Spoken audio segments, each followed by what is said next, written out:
brought to you by the Santa Cruz Beach Boardwalk. The admission-free boardwalk is open daily. 63 degrees here at the yard. We got winds at 11 miles per hour. Humidity right around 70%.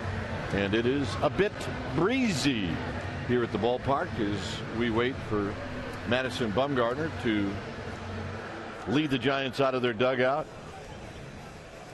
After the Dodgers left town, the Giants find themselves tied with LA in the National League West for first place. Let's take a look at the Mets lineup. It'll be Ruben Tejada in the leadoff spot, then former Giant Andres Torres. Take a look at Torres. The 10-game road hit streak. Lighten it up. Followed by David Wright and then Scott Hairston. Ike Davis. Davis will hit fifth. Then it's Jason Bay, followed by Ronnie Cedeno. Rob Johnson will do in the catching. He'll hit eighth. And Jeremy Hefner will pitch and bat ninth. Yeah, this gentleman right here going to lead it out. And all his teammates will follow as Madison Bumgarner takes the hill. He'll be on the bump tonight for the Giants. Bumgarner just a couple of days away from his 23rd birthday. Turns 23 August 1st. And this is what he has done in 20 starts. 11-6 with a 3.10 ERA. Here at home, 7-1 with a 1.89 ERA. 121 strikeouts against 27 walks. And 115 hits allowed. All that in 136 and 2/3 innings. He has been outstanding. And when you hit off of him, you're going to see a guy with a low 3/4 release. He got a fastball that'll go low 90s. He'll two-seam. He'll four-seam the fastball. He has a good hard slider, curveball, and a changeup. And this is the four-seam fastball that you'll see a lot of. They'll try to dominate the inside corner against these righties. There's the two-seam fastball with a thumb under the forefinger. And then you see the slider, very similar to the grip of the fastball, just a little hand action difference in the way you release the pitch. But you basically use the fastball grip. And here's the curveball, where you have the ball, half on one side of your thumb and your middle finger, the other half of the ball on the other side. And you put that middle finger right behind the seam and let her rip. There's a changeup, a circle change. You throw it in the weak part of your hand. That's the middle finger, the ring finger, and the little finger. How often does he throw these pitches? A fastball 41.5% of the time. A slider almost as much as the fastball, the curveball, the changeup collectively around 20% of the time. Against these Mets, he's had one start against them. He beat them 1-0 with a 1.29 ERA. And everybody's got a bat, and they're doing their studying against the left-hander Bumgarner. I don't know. So we've got baseball here on a Monday night. Let's take a look at the defense that the Giants will employ tonight behind Madison Bumgarner. Starting in their outfield from left to right, it'll be Cabrera, Pagan, and Sherholtz. Good arms on the corners. Crawford, Scudero on the left side of the infield. Terrio and Bell on the right side, and Buster Posey will be in the squad, putting down the signs. Here's Ruben Tejada.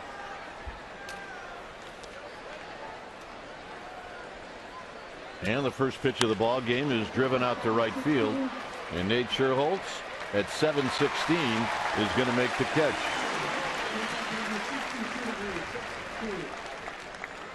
And a nice reception for Andres Torres. Center fielder, number 56, Andres Torres.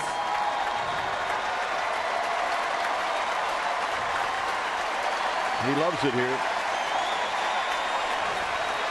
A lot of friends, a lot of fans. They'll never forget his contribution to a world championship. One of the most popular Giants we've ever seen come through Mike Murphy's clubhouse. Very nicely done, as Torres didn't milk it, enjoyed it, and said, all right, let's play ball. He tapped Buster Posey on the shin guards. He said something to Posey. And knowing Buster Posey, he probably said something like, so you think you're going to get something to hit here? He's hitting .231 with a home rn, 25 RBIs. And his game is built around speed. He has had a pretty good road trip. Torres is 6 for 12 on this road trip here. He lines it into center field, and that'll be a base hit. So speed on the bases for David Wright. In Game 3 of the World Series, Andres Torres, he went off of Kobe Lewis.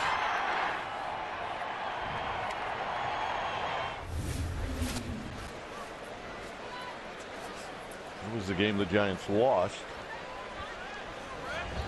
but it was Game 4 with Madison Bumgarner where they got back on track. I think Jonathan Sanchez started Game 3. He did. Here's David Wright. David Wright hitting at .332, 16 home runs, 71 RBIs. He's having a terrific season. And he's a guy that you have to be very, very careful with. Talked a little bit about it yesterday. My favorite 3 right-handed swings in the National League: David Wright, Buster Posey, Matt Kemp. Yeah, so 2 of them are here.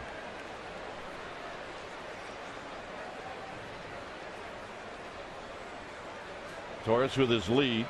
He does not go, and Wright bounces it in front of the Giants dugout.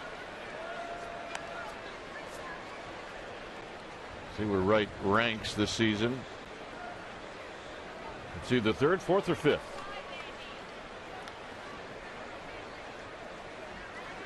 Last time the Giants saw him in New York during the 4-game series, played at Citi Field, the Giants really pitched him well. 1 and 2. Yeah, they did. Matter of fact, they got out of that series with David Wright hardly doing anything, and it enabled him, or it helped them take 3 out of 4. There's career numbers against the Giants. He hits .300 just about against everybody. He's that kind of hitter.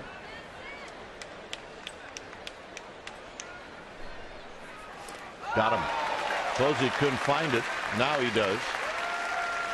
A bit of a panic attack for Buster Posey, but it was right underneath him. 2 out. Yeah, when you look around as a catcher and you know there's a runner on first base or any base, and they've got speed and you can't find the ball, that is instant panic time. What'd you say the other day? You go from decaf to espresso. That's right. It's amazing how fast you can surge just when you can't seem to find that little baseball. Here's Scott Hairston. So now with 2 outs, you would expect that Torres is going to at least try to steal second base. He's got 10. He's been thrown out 4 times.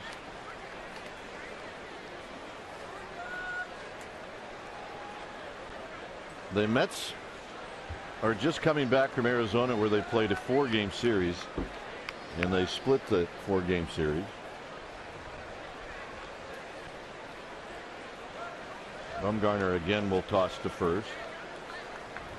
They, however, are on a stretch now where they've lost 8 of 10. And against Aaron Harang, the Diamondbacks have made a statement.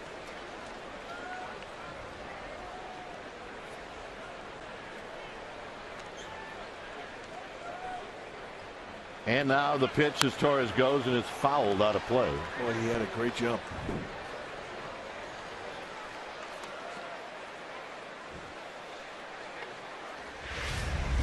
Now let's take a look at the jump. Going on first movement. There's something that a left-handed pitcher will tell that runner at first base, whether it be with his foot, with his knee, with his glove, with the bill of his cap, something that tells him when he goes home, something that tells him when he's going to go to first. When you see that, you know you can get a good jump. This is a little flare, and Belt's not going to get to it. The thing about left-handed pitchers is they have in their mind if they're going to throw home or throw to first. They've already made that decision.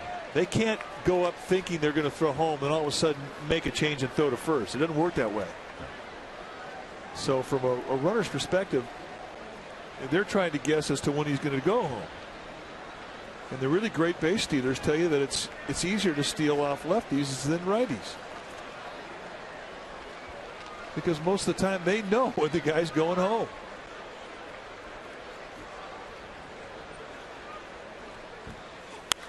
Popped up.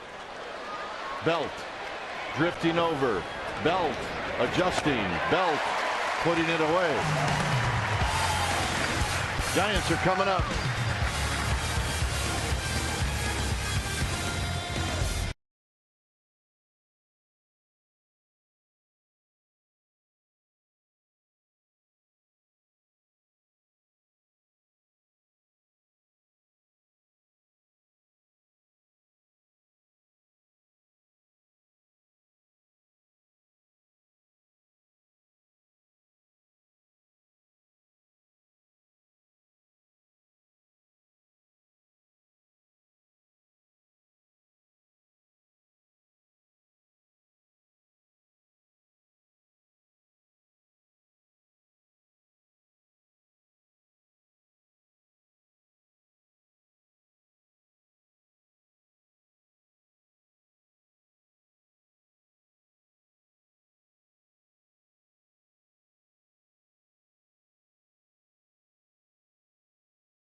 That Jeremy Hefner will be facing. It'll go like this: Scudero, Terrio, and Melky Cabrera, followed by Buster Posey. See his numbers since the All-Star break. Very good. Pagan Scherholtz, Bell 7th, Crawford 8th, and Bumgarner 9th.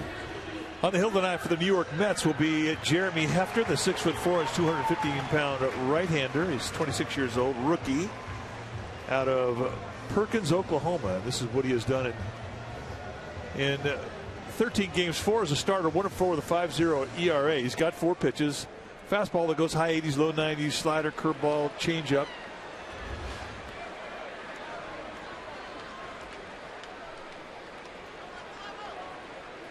Facing Marco Scudero. Scudero looks at a strike, hitting .272, 4 home runs, 30 driven in. Let's go, Giants. Yeah, let's go. A T. 0-2 now to Scudero with Terrio to follow. Yep. Get her a T. Good attitude, though.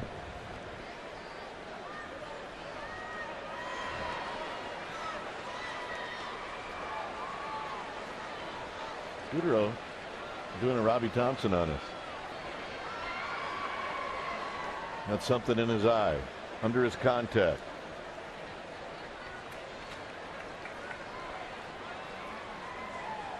Down low.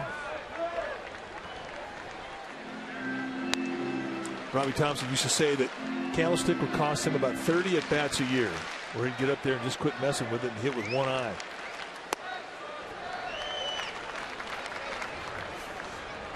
CB Buckner behind the dish, then it's Miller, Scott, and Iasogna. And Buckner's zone can be a little erratic. He'll call high, he'll call low. You don't always get the same strike zone in the last part of the game that you get in the early part of the game. 0-2 to a 3-2. Pulled on the ground, foul past Tim Flannery. Ooh, watch your lips. Easy. Dan Mason doing the crab on a ground ball. I like it. And the walk. You go 0-2 to a walk. That's a great at-bat. And that's the kind of an at-bat that Scudero will give you. Not afraid to hit with 2 strikes. He will take pitches. He'll make a guy work. Let's take a look at the defense playing behind Jeremy Hefner. Starting in the Mets outfield from left to right, it'll be Bay, Torres, and Hairston. Tejada right on the left side, Cedeno, Davis on the right side, and Johnson will be in the squad putting down the signs. Terrio hitting .268. And he shortens up to bunt and takes low and in. So Ryan Terrio on this homestand, 5 for 22. Perched up on the top step. 1 ball and no strikes. And the runner goes. It's a hit and run, and it's going to be a double play. So Theriot did everything right. 2 down.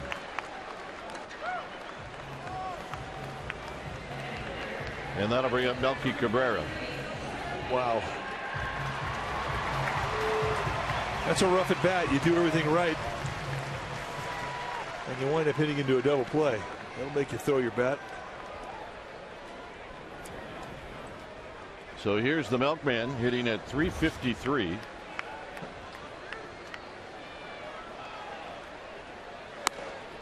Taking all the way, and he takes a strike. Cabrera 7 for 23 on the homestand. And C.B. Buckner says that is strike 2. David Wright is way off the line at third.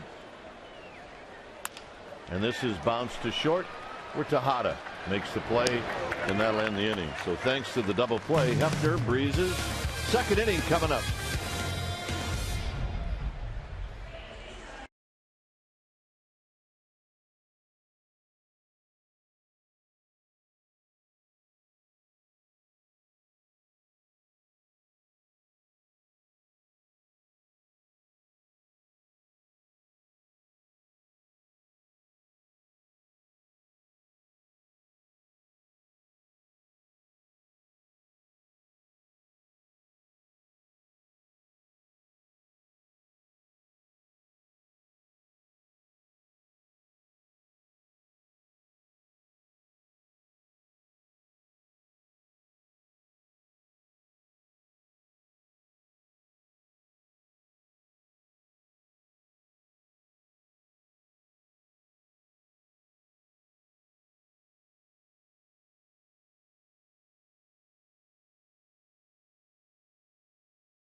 Comcast Sportsnet Bay Area is brought to you by Heffernan Insurance Brokers. Insurance and financial services for you and your business. Visit HEFINS.com.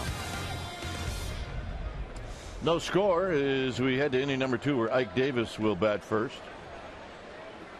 It looks pretty peaceful, doesn't it? Yep. Can't be here, be there. Can't be there, be here. As Davis takes a call strike. Davis hitting .213. 20 home runs, 60 driven in. He's never faced Bumgarner before. And he's coming off a day just a couple of days ago where he hit 3 home runs in a game. It was in Arizona on the 28th. 3 solo shots.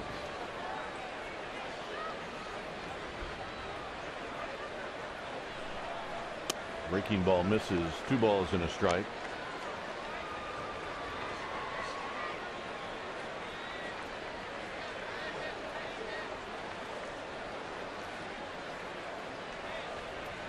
Jason Bay and then Ronnie Cedeno, and it's now 2-2 as Bumgarner hits the outside corner.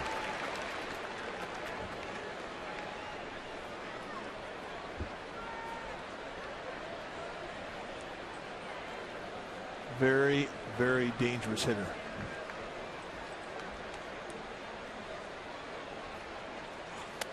And he gets him on a pitch out of the strike zone. We talked about the 3 home runs. This is what they look like.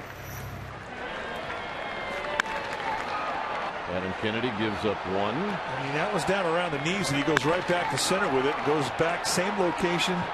Again, covers the knee-high location. This one he gets up, he goes to right field with it. He's got 8 home runs since the All-Star break, which is that's a lot of home runs. I think it's second in all of baseball.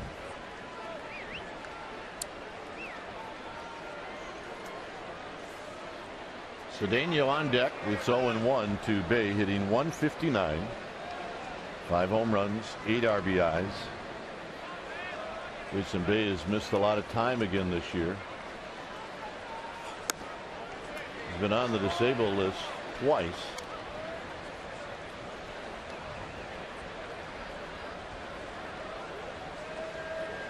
And a concussion was one trip to the DL.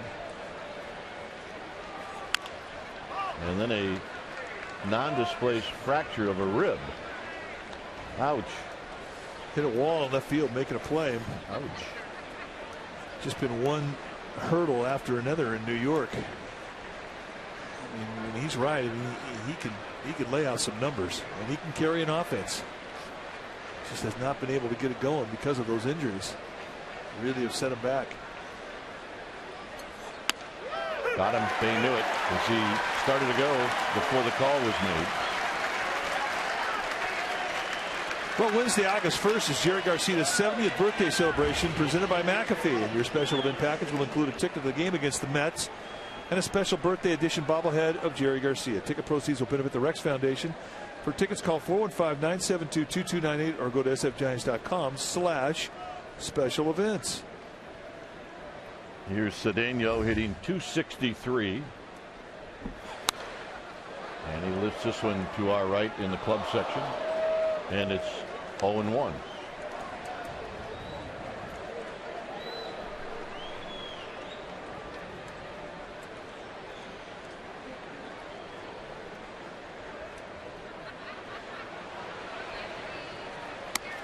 Just off the plate to Cedeno. Mike may have mentioned it, but Bumgarner did beat the Mets at the beginning of the season. April 23rd. It was a 7-2 ball game. Take a look at our Exmo, brought to you by your local Toyota dealer. Really a big swing, but his hand gets in that good position. It's a low 3/4 release, but he's able to repeat it with such great consistency. A lot of it because of the tremendous strength that he has. 6'5", 235, and I'm talking raw bone strong.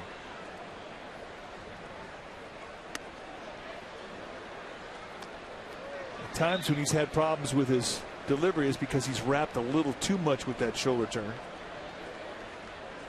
But for the most part, he's been pretty consistent to go out there outing after outing and repeat that stroke. When you think of Madison Bumgarner, you don't think about wildness. You think about a guy that pounds the strike zone.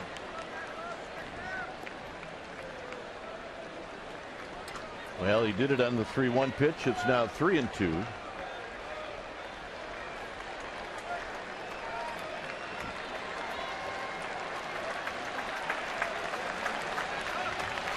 He got him, and that'll end the inning. He strikes out the side. Buster Posey's going to lead things off. It'll be Posey, followed by Pagan and Sherholtz here at AT&T Park. It's 0-0.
Bay Area is brought to you by Premium Rush, in theaters August 24th.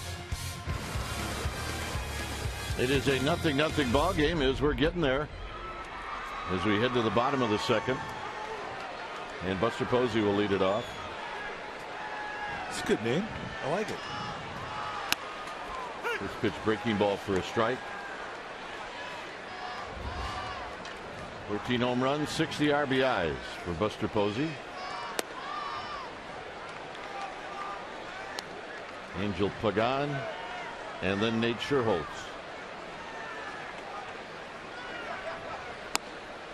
1-2.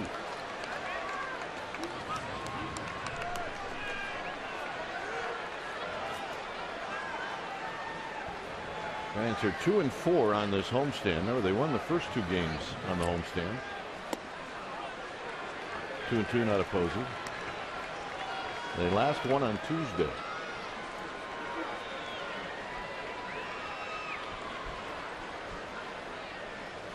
And tight, full count. Good. I like that pitch. They say that he will pitch inside. And he tried to go there for the kill pitch 1-2, and he almost pulled it off.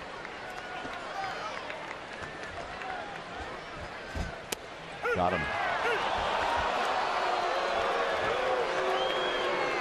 Posey showing his unhappiness, and you see the brow on the manager showing his unhappiness.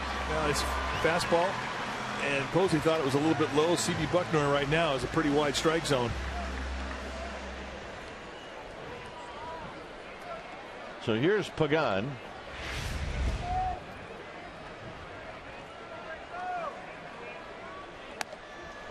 Pagan hitting at .277, hitting against his former team. 5 home runs, 35 RBIs. Hit a home run against his team, old team, in April in New York. The first time the Giants played the New York Mets this year. 3-0. Really, when you think about the spring that Pagan had, or we should say didn't have, because he was awful, and then he carried right into April. It wasn't until he got to New York that he really found that swing. So where are you going with this? Well, I'm thinking, he's been in a little bit of a funk. All right, I see it. Here come the Mets. I see it. And he could relight that fuse. I see it. He's due.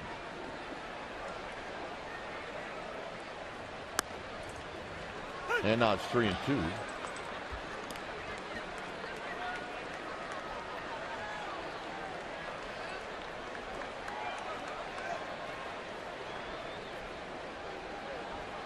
And another 3-2 pitch. And Pagan chases ball 4. All right, let's check in with Amy G. Amy?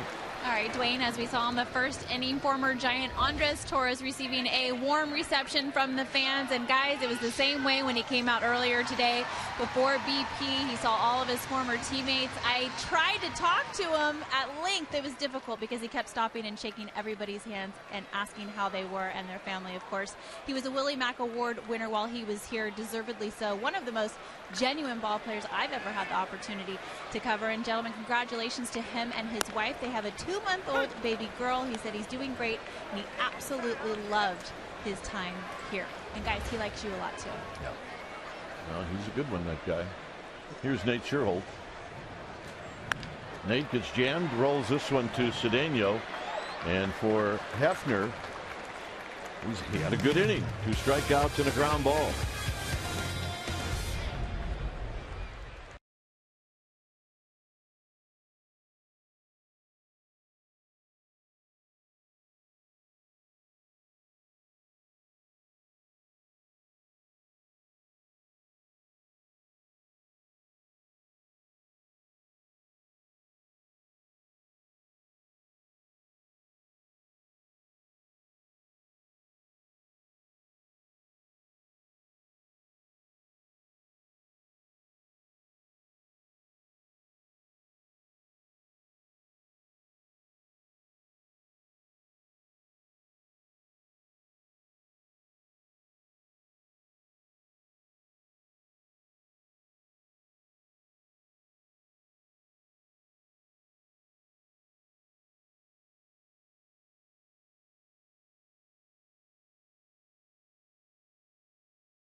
We head to the third inning. We have a guest. We have one of our new members here at Comcast Sportsnet Bay Area, and that's Dave Feldman. So, Dave, welcome.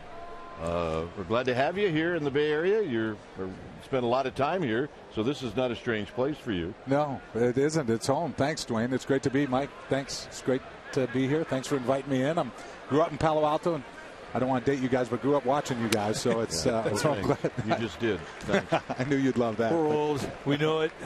So thank you for inviting me. This is Rob Johnson, followed by the pitcher Hefner, and then Ruben Tejada.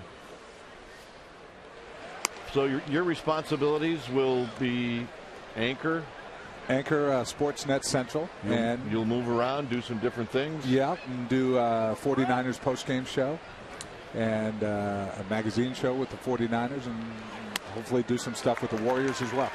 See, I knew that you were going to do some 49ers stuff, and then I saw that you had played basketball in high school with Jim Harbaugh, and then it all came together.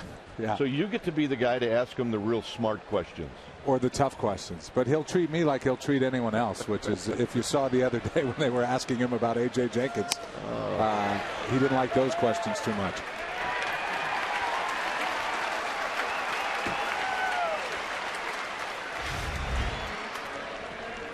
There's the graduation picture. Yeah, that's Bill Pito, who worked at ESPN, and that's me and Harbaugh right there in a Palo Alto high school game. Well, wait a minute. You're on the same team? Is this a celebration? It was, actually, Dwayne. That's what it was. People say it's a rebound, but we were actually celebrating. These questions are going to be great this year coming from you. Here's the pitcher, Jeremy Hefner. Mike and I, we love the guy. Yeah. He's great. There's no BS with him. That's for sure. It's you know, and you got to love the way he defends his players. Absolutely. Which is, he's always the team, Mike. That's all he talks about. He's passionate, no question. This is Jeremy Hefner, by the way, who does have a home run this year. He's 1 for 4, and the one hit a big fly. And you can see he's got a pretty good swing. That's a good hack. That's a Palo Alto swing right there. Dave, can you hit? Terrible hitter. Horrible. So that makes you a football guy. As a football player, I wasn't that great either. I'm better at announcing, Mike, than I was at playing. Well, you did good then. With a microphone in his hand, this is dangerous. Yeah. Here's the 1-2 to Hefner, and it's bounced to Crawford. Crawford charges. So you're growing. You love the Giant. Who's your favorite Giant? I liked a lot. I love Willie McCovey. His the anniversary of his debut with the Giants is today. I loved Willie McCovey. I know JT Snow a little bit from being a sportscaster when he was a little kid in Orange County. I always liked JT Snow too. So you like first baseman? I guess I do. I do like first baseman. Now, are you going to live in the city now? Yep. Going to live in the city. Never lived there, Mike. So it's my first time living in there. Well, all those years we were counting, we didn't live in the city. The whole entire team was down the peninsula. Since this ballpark opened up, that's been the greatest thing. Yeah. To be able to live here in downtown San Francisco. And I'm getting used to the weather, Mike, this summer here.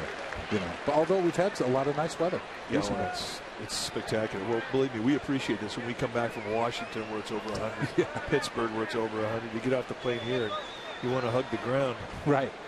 Well, I came from Washington, so I know how hot it was for a long time, the humidity. 0-1 delivery is hit foul and out of play. Can't imagine how tough it would be to work in that town in the summer and have to wear a tie. Yeah. Well, you know what we did a lot, Dwayne? Fake ties. The Ralph Cramden tie? No. The tie with the shorts. Yeah, well, that works. Yeah, if you were just behind the desk, you'd go the tie with the shorts. Yeah. We do the tie with the marble bags. 0-2 to Ruben Tejada.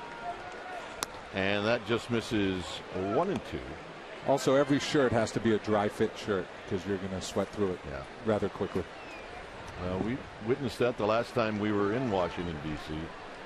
And it was hot and humid. And I believe it's still that way right now. Yeah. 1-2 pitch is bounced foul. So far, you've met everybody. Yep. They've been nice to you. They've been great.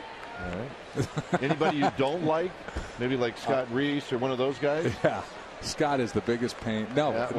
See, so far, with this. no. We think so too. No. So far, everyone's been great.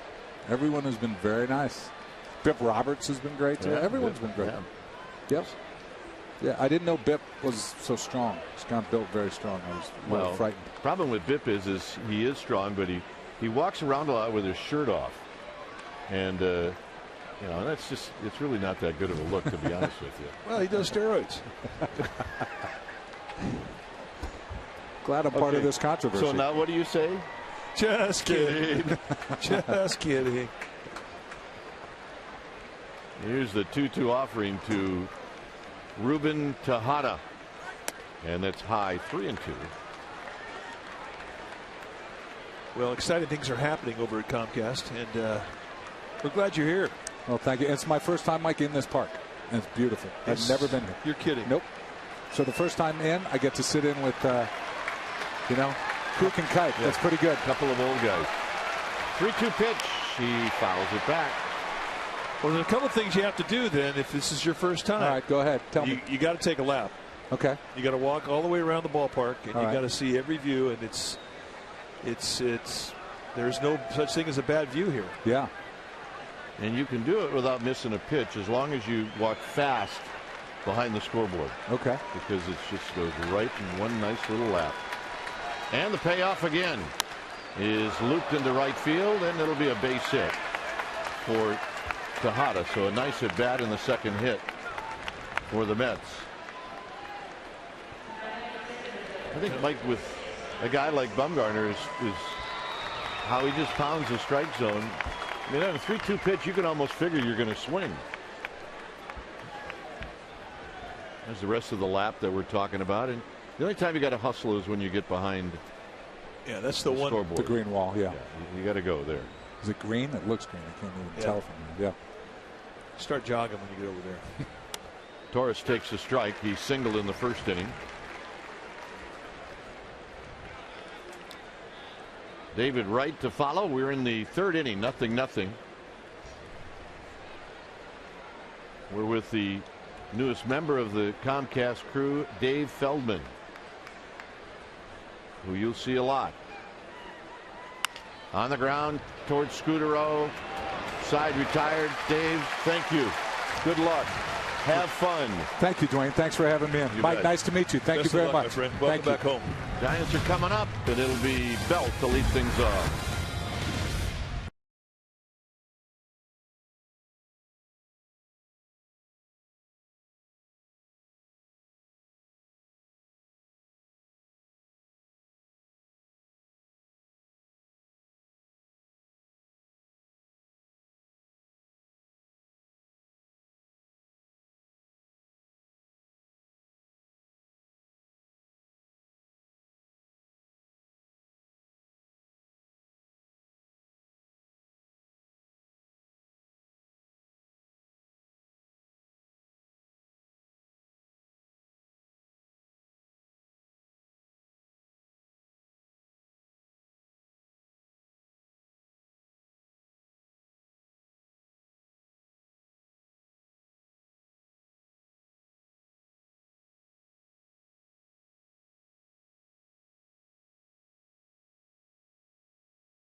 Bay Area is brought to you by the Solar Company. Call 877-60-SOLAR for a free analysis or visit thesolarco.com. First pitch to Belt is a breaking ball that misses. It'll be the bottom three in the Giants lineup. 0-0 here in the bottom of the third inning. As Belt takes wide, it's 2-0. See the numbers for Belt. a little better after he's gotten some hits over the last 4 games, and this is a drive to right, and it's a base hit in front of Hairston.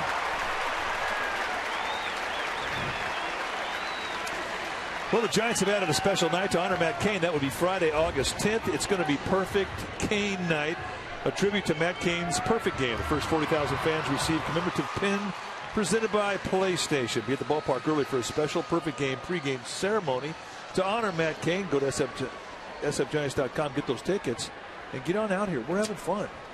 Here's the second Brandon Crawford. Yep, the Gamer Babes still love Andres Torres. Yep, they should. He's a good Giant. And this is driven into center field. Torres back. Still back. Torres on the track will make the catch. Belt's going to tag, and he should have kept going. And it's really hard at that angle to see if the throw is going to be that far off line. And consequently, Belt went back, but he put a scare into everybody. Well, this Mets team's their outfield, they don't have a burner out there, a guy with a great arm. I mean, they're pretty average in their arms, so you can take advantage of a deep fly ball like this. So he thought about it, but he had second thoughts and stopped. But if he'd have gone on, he'd have been safe. Well, the guy that it hacks off is Bumgarner, because now he's got a bunt. Down low, 1 ball and no strike.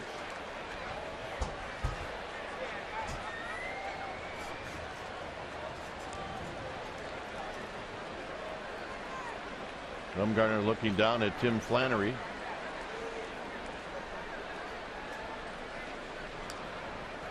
And Belt goes. It's a hit and run, and it's a base hit into left field, and Belt's going to make the turn. And the Giants have runners at the corners with 1 out. Well, and that's all you have to do. Put the ball on the ground. You got so many moving parts to that infield. Covering a bunt, you put it on the ground, you find a hole, you see the shortstop vacates, everybody is playing and not in a great defensive position because of having to move around for the bunt. And a guy who can hit a little bit, put the ball in play, like Bumgarner, can take advantage. But the key, put it on the ground. So the bottom of the lineup has done their job to set it up for the top of the order. So here's Scudero, who drew a walk in the first inning. And he takes low. Terrio to follow.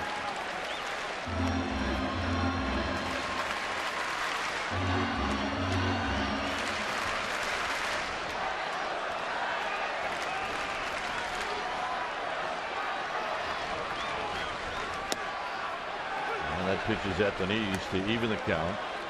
First changeup that he's throwing tonight, 34 pitches. Nice time to throw it. He's pitching for a strikeout. He's also a guy who can get you a ground ball as well. He's got a 2-seam sinker. Out of play, 1-2. This is really the type of an at-bat that is the specialty of Marco Scudero. Very smart hitter, one of the really good situational hitters. Nice play. Gamer, that's not the first time he's caught a foul ball. Let's take a look one more time. He's not acting like it. Well, maybe it is. Hit him in the boiler. High to left field and deep.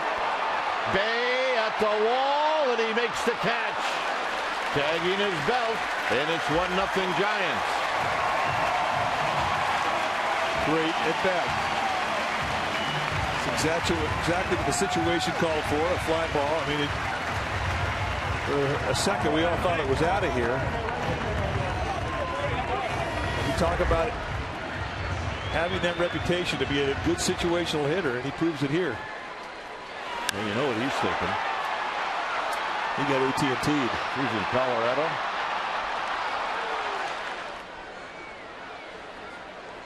Hefner's a little upset by that, and he doesn't know how lucky he really is. Ontario taking a mighty cut.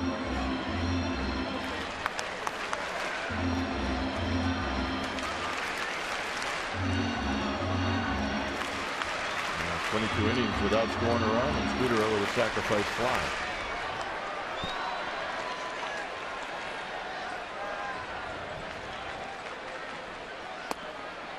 Low to Terrio, 1 ball and 1 strike.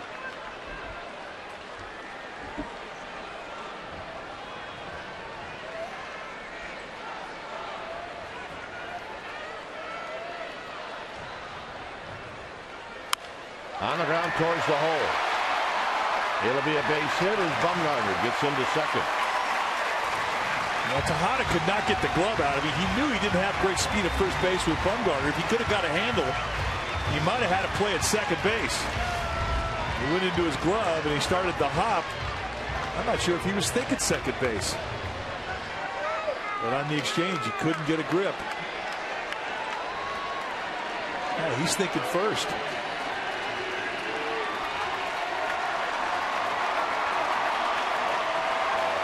And Bumgarner stepped on the back foot of Cedeno, and Cedeno thought, who is this guy? And then he turned around and was like, okay, we're good.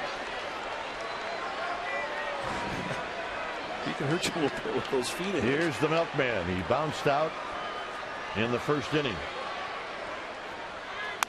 Rolls this one to second, and Cedeno will make the play, and that'll end the inning. Giants pick up a run after 3. It's 1-0 San Francisco.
Vogelsong after Sunday's loss to the Dodgers.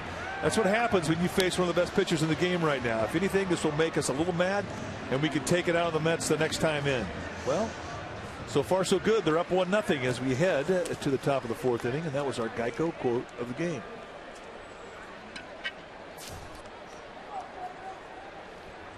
One nothing Giants. Here's David Wright. This is certainly not the time of year to dwell on a tough weekend where the Giants got swept by their rival. You forget about it, regroup, and move on. Wright struck out in the first inning. Here he takes a strike. He's not had a good road trip on this trip for David Wright. He's now 2 for 16.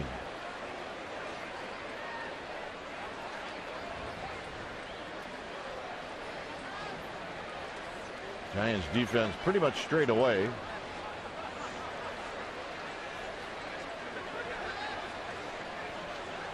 And Posey and Bumgarner now finally get together, and the 0-1 pitch is pulled on the ground foul.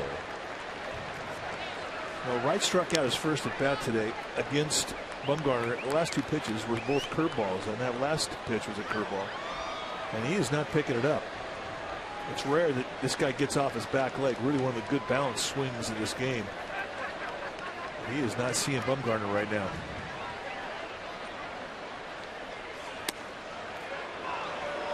Just missed. Nice 0-2 pitch. Set that target on the inside corner and let it cut right off the plate. Some umpires bite.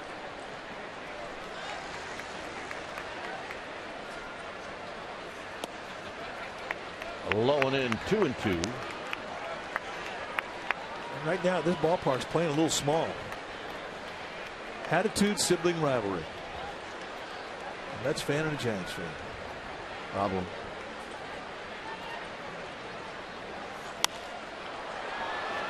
Terrio, Pagan. It's going to be Terrio, and he kicks off his glove. And right is aboard. All right, let's check in with Amy G. Amy G is with a friend. I am with your friend, former Giant Dave Dravecky. He was just talking about you guys. Hey, Dave, you are here for a very special night, a night for cancer awareness. And you got your first bobblehead that went to folks that bought a special ticket to come listen to you. Tell us a little bit about the evening. Yeah, it's been wonderful. You know, the Giants have really placed an emphasis on community, and tonight is just one of those pieces of their puzzle. And it's just great being a part of something that's very special to my heart. Tell us what you think about your bobblehead. I love my bobblehead. I absolutely love it. It's perfect form, everything. Kruko, what do you think, buddy? Okay, I'm going to ask him in a second. I have one more for you. Yeah. You are a motivational speaker now. Yes. And the Giants lost 4 in a row. What do you tell fans that are a little upset? Well, I think the only thing I can think about right now is that we're Giants. And together we're Giant. And you know what? The Giants are the cardiac kids, man. So just hold on for the ride. It's going to be a great journey, so enjoy it. Oh, that's why he's so good at what he does. He's got his own bobblehead now. Dave Dravecky, thank you so much. And guys, a portion of the proceeds went to your foundation, Endurance. All right, Mike, let's hear it. What do you got to say about the bobblehead? Well, that's a bobblehead you got to rub because it'll bring you good luck. Dave Dravecky was our good luck piece in 1989. So get that bobblehead, set it aside, and when you need good fortune, just give him a pat on the back and rub its head. Number 43. Hit on the ground to Scudero. To Terrio. And Terrio dropped it, and they're going to call him out. They're going to call right out. And the dugout for the Mets are furious. Absolutely furious. And I think they should be. Every last one of them in that dugout threw their arms in the air. And as the second base umpire, Dale Scott, is the one who made the call. Yeah, he's been around a long time. He's the crew chief. You have to have possession, and I don't think he did.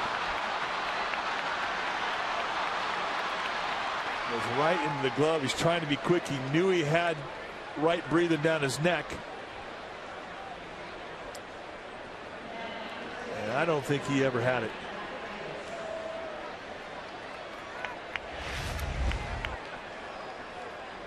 So here's Ike Davis. I mean, that's the difference between a first and third, nobody out, and a runner at first, one out. That's a big play. Or how about nobody on base and 2 outs? Yeah, could have happened. Foul back. It's no balls and 1 strike. Everywhere Dave Dravecky goes, and we've walked the path with him, we'll see people who want to come up and share their testimony with him, and he'll always stop and take the time to listen. One of the really great people persons that we ever played ball with. And the runner goes, and Wright got a huge jump, and Posey had no chance. So Hairston with the stolen base. Now they definitely know something that Bumgarner is doing, because that's the second time that they've taken off and they've had enormous jumps. The other time was Andres Torres when a ball was fouled back, but he could have stole it standing up.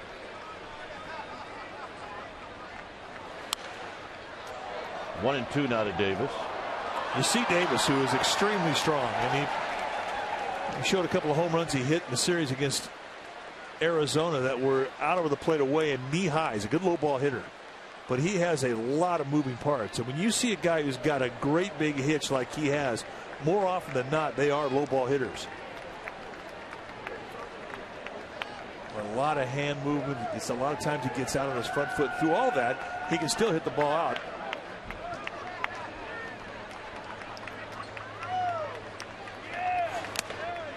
Got him again. Bumgarner pitches him up. This was 1989. August 10th. The comeback from Dave Dravecki. It was really a special afternoon. It was really the most unbelievable thing I had ever seen. If you could have seen him in spring training, what his body looked like, what his shoulder looked like, and for him to work just so hard to get back on the field on August 10th when we were leaking oil. And he came in and gave us a shot in the arm. And it was really the difference in that season. You're welcome. My pleasure. Here's Jason Bay. Thank you. It's good to be seen. One regret. Talked to our old boss Corey Bush a number of times. Game was not televised. How about that?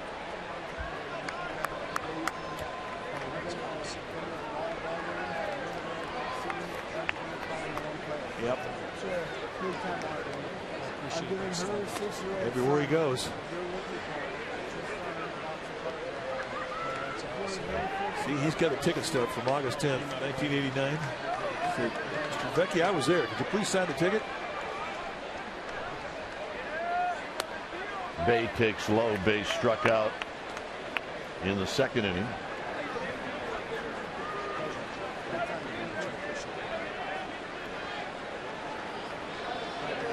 Great teammate.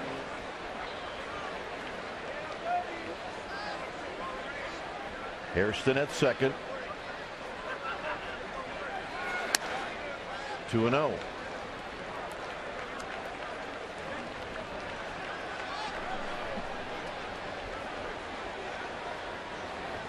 Jason Bay, a good low ball hitter.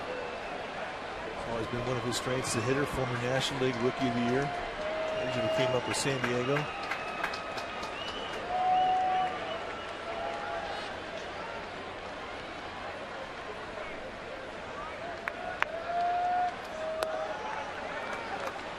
Three 3-0 with Cedeno on deck.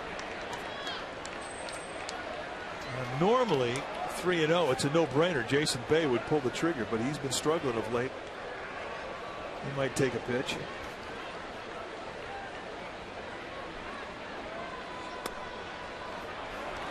And that's the first walk issued by Bumgarner. And that'll bring up Cedeno.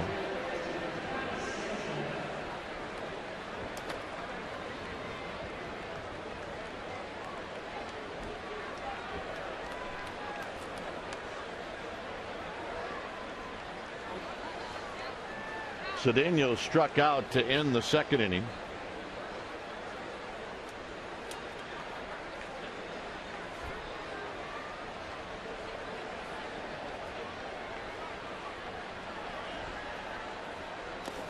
Nice play, Buster Posey, 1 ball and no strikes.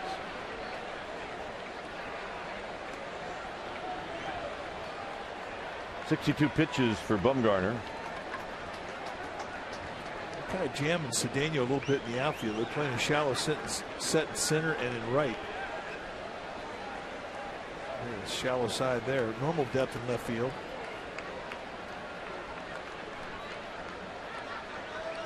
Cedeno, a good mistake hitter. Likes that ball up.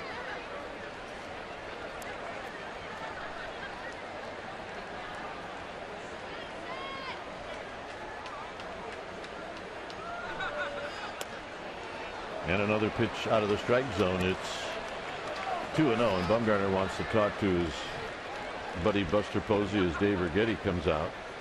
Yeah, that's 6 balls in a row for a guy who's really been in a nice groove tonight. So all of a sudden, a little bit of concern for the release, and that's going to bring out Righetti.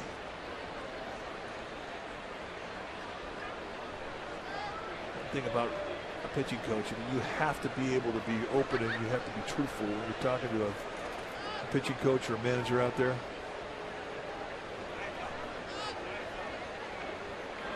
There has to be a trust.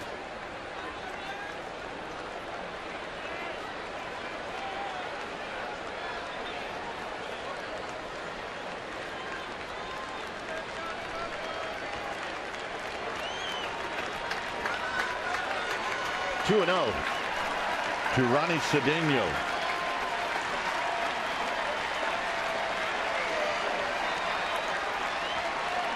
And Bumgarner will chase Hairston back. That's close to a balk.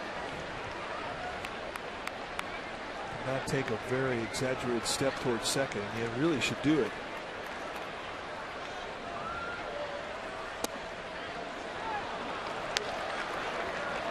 Now that's that one pitch, Mike, that, you know, he's pretty much automatic being able to throw that first strike. Well, that's the slider, and you're right. He throws that almost as much as he throws the fastball.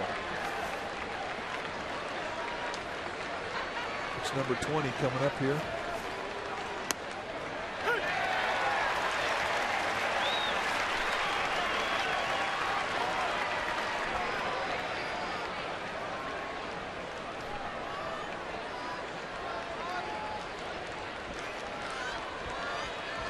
Big pitch right here.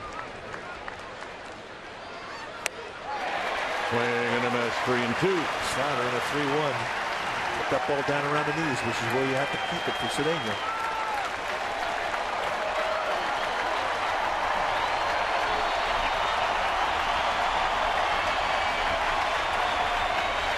Runners will be on the move. And not a bad time to do that. On a 3-2 count, the runners will go. 3 balls and 2 strikes. Runners go down the left field line. This is going to be trouble, and it's a fair ball. And both runs are going to score, and it's a 2-1 lead for the Mets. They came in with a breaking ball, and Cedeno on a 3-2 count. Nice swing, good at bat. Nice job of keeping that inside pitch fair. See, hits away from the defense. Not a whole lot Melky Cabrera could do. But just like that, the Mets take the lead. And this inning's not over yet. Had a challenge. Johnson's going to be walked intentionally.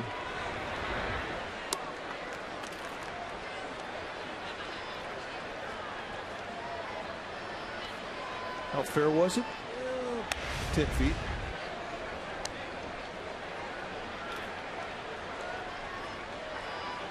So the hitter will be Jeremy Hefner.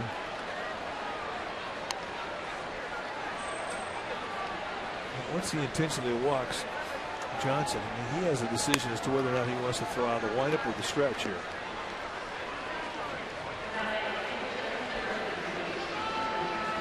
And why Johnson heads down to first base. What do you say we ask our trivia question? It's brought to you by AT&T.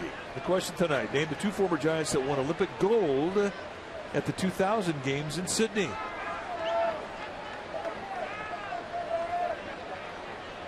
Good question. Hefner bounced out to Crawford. And he takes a strike.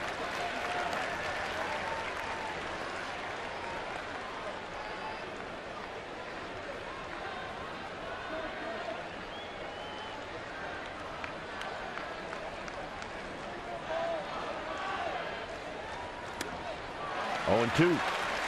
Tell you got to be careful with this guy. We talked about it in his first at bat. He's got a pretty good idea what he's doing with the wood in his hands.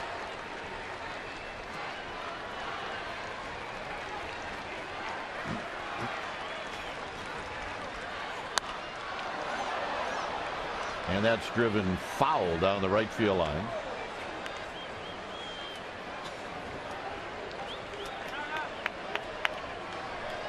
All right, find a kid. It's a great fan. Nice catch, nice play, great gift.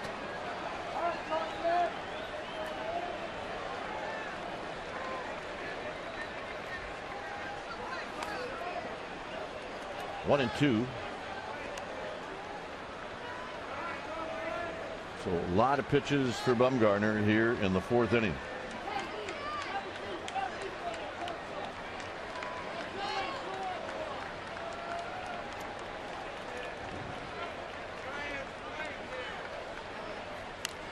And Hefner stays alive, and it'll force Bumgarner to throw another pitch.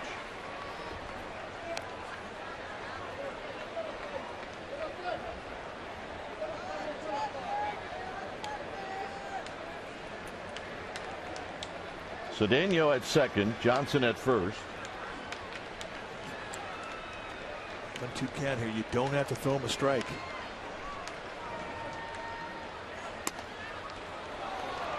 Wide 2-2. Now this next pitch will be 33 in the inning. That's a lot of throws. You really have to nail it down. This is the pitch you want to get him on.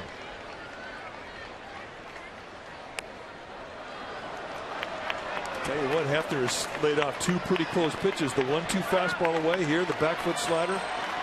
And very quickly, Brad Penny heading down to the bullpen. And this is one of the big moments in this game.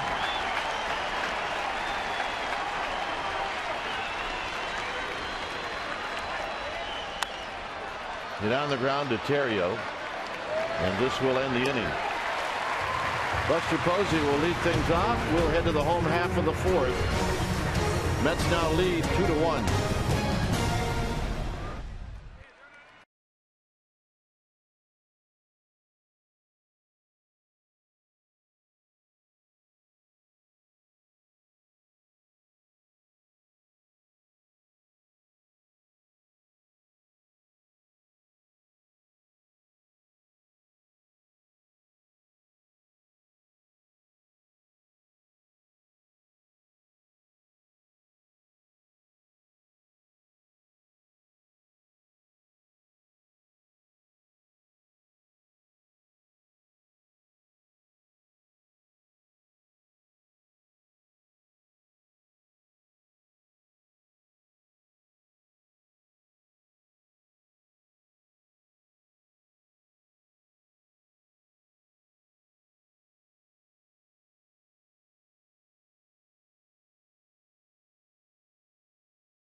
Francisco Giants and may not be reproduced or retransmitted in any form. Any accounts and descriptions of this game may not be disseminated without the express written consent of San Francisco Baseball Associates, LP.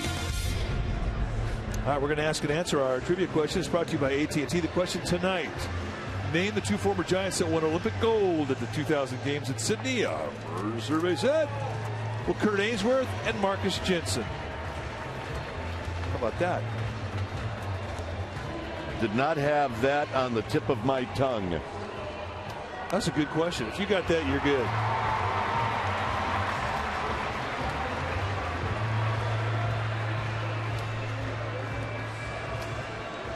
Giants now trail as Buster Posey will step in.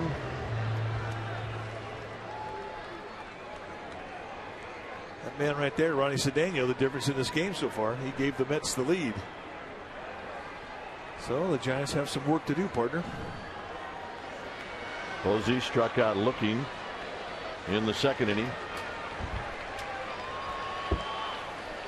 He is shooting down the right field line. That's a fair ball. Hairston's going to gun it into 2nd, and Posey with a headlong slide. And just like that, the tying run is in scoring position for Pagan.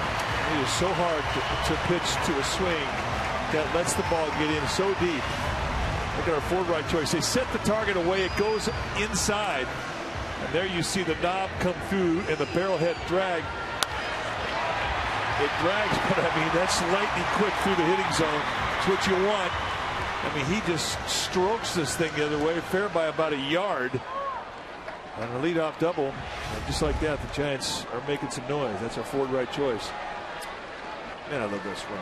So here's Pagan, and Pagan bluffs a bunt, and Johnson barely draws leather, and now Posey moves over to 3rd.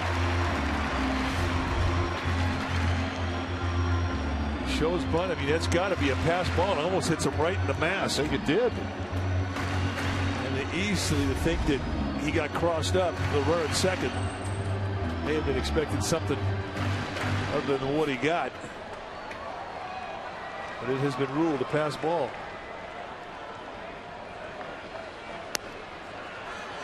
Strike to Pagan. Look right through a 1-0 fastball.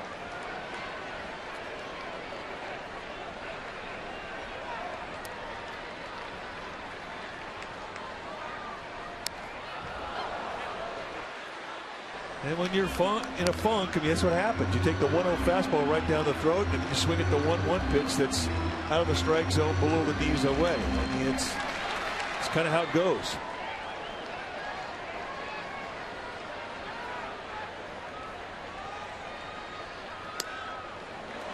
Tried to backdoor him a little cutter, and he didn't miss by a whole bunch. And with C.B. Buckner, I mean, it's kind of a scary at bat when you get into 2 strikes. You can't be taking much. You got to protect.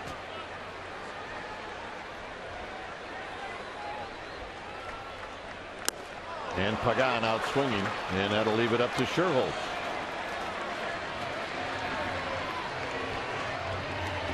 All right, time now for AT&T Uverse Reverse Replay. And it was Nate Sherholtz who, in April 23rd, the doubleheader in New York, completely went off. He had 6 hits. He was hitting doubles, triples, home runs. He was a one-man show of offense.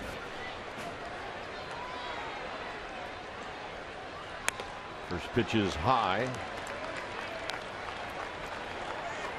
Sherholtz rolled out to the second baseman Cedeno, so Buster Posey is going to have to hoof it down the line if there's a ground ball to second or short. Now the Mets are giving up that run in the middle of the infield. They're playing their middle infield back to stay away from a big inning. You can see how much room is up here. You hit a ground ball up there, that's going to be an easy score. He will be going on contact.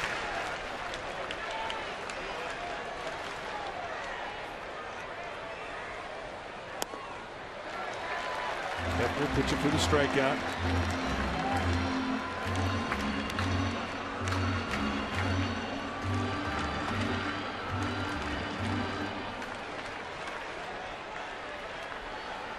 Three and 0. All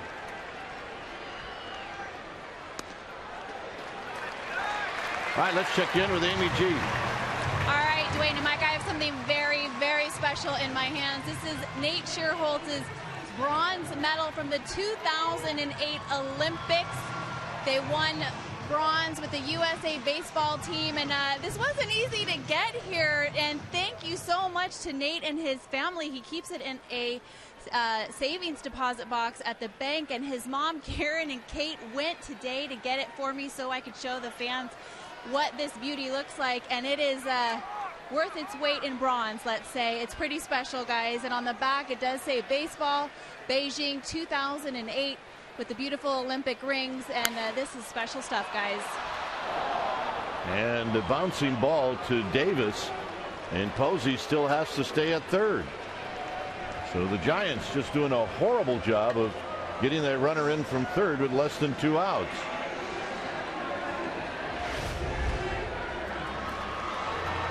So here's Crawford, and you see Davis as he knows he's got the runner in front of him. So Posey, I mean, really, I think him coming down the line may have caught the eye of Ike Davis, and it prevented the double play.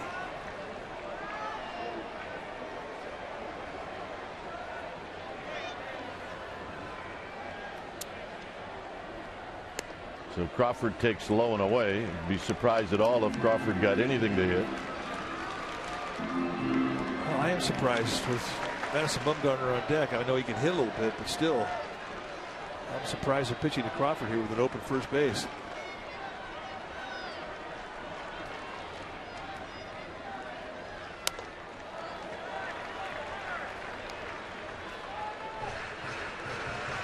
So it's 2-0 to Crawford.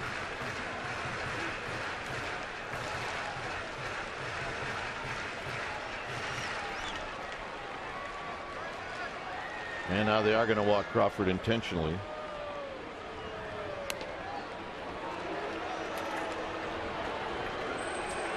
And Bumgarner will be the hitter.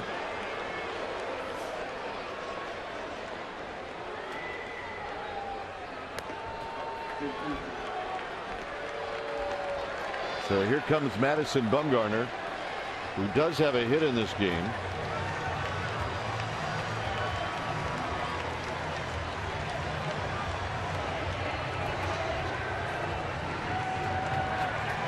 Posey at third, Sherholtz at second, Crawford at first.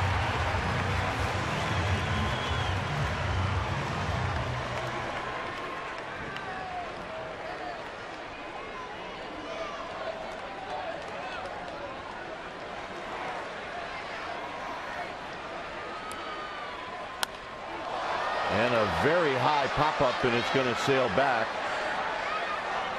And just out of play by about 5 feet.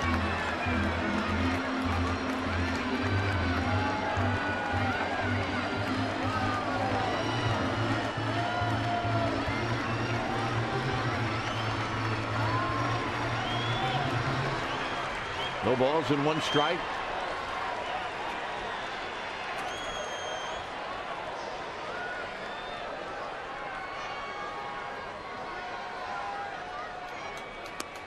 Slider way outside. Easy take there for Bumgarner.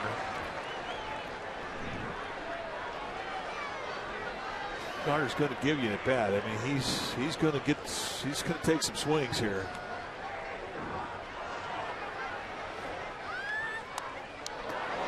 And a check swing foul.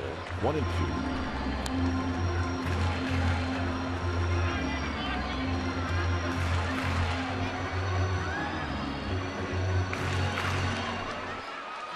Get a hit here, all this frustration at the bottom of this lineup after the leadoff double would be forgotten.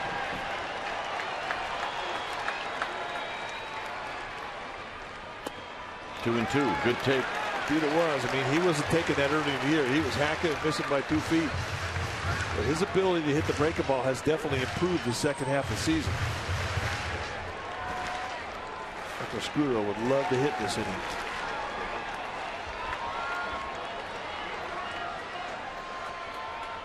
Got him. And that'll end the inning. Posey at third with nobody out. 2-1 Mets.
For tomorrow night's game 2 of this 4-game series of the Mets. Matt Harvey coming off a brilliant start where he won his first game, struck out 11. Hard throwing right-hander taking on Tim Lincecum, and Lincecum is pitching much better of late. It's Say Hey Tuesday right here on Comcast Sportsnet Bay Area. So watch Chronicle Live and Giants pregame live from Willie Mays Plaza before we bring you game 2 of this series. And that's our Chevron pitching matchup.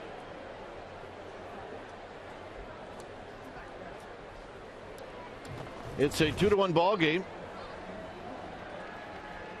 As Bumgarner will face the top of the Mets lineup. Very frustrating half inning for the Giants. Tejada is 1 for 2. Well, it does frustrate you when you have a guy at third base and nobody out and you can't get him in. Well, the problem is you start to put that in the bank. You're right. You had It's it on the board. deposit. You had a tie score. You know, here we go. But it's a deposit. You got to take it off the board. 0-2 to Tejada.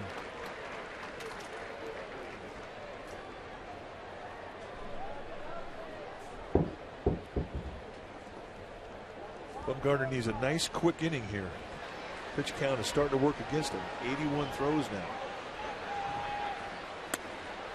now. Good pitch. A little bit of frustration showing there by Bumgarner trying to backdoor that slider.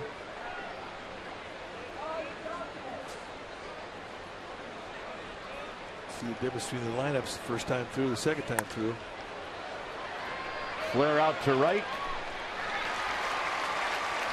1 out. Hitting the road and can't watch the Giants on Comcast Sportsnet Bay Area? Well, check it out with MLB.TV. Visit sfgiants.com to order and get more details. MLB.TV, baseball everywhere.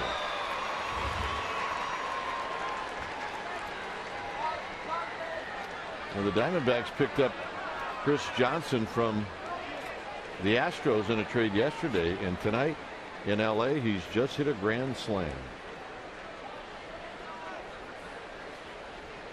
Well, that's a good thing.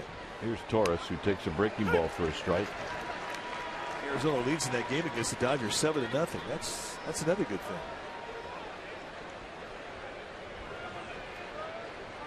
It's about this time of year where you start watching that scoreboard a little bit differently than you did the first 4 months.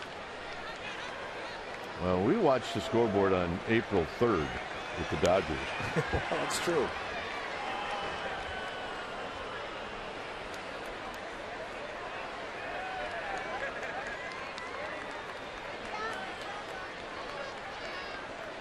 Oh, and 2 to Torres.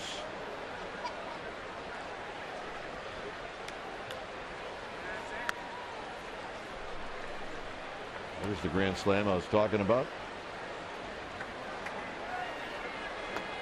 Well, that should inspire you if you're a Giant.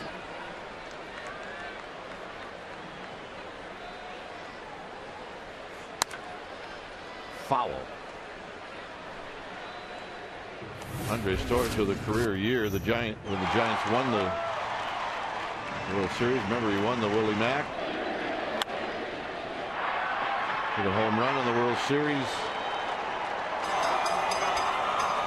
Was told not to get out of the car in the parade, and what did he do? He got out of the car.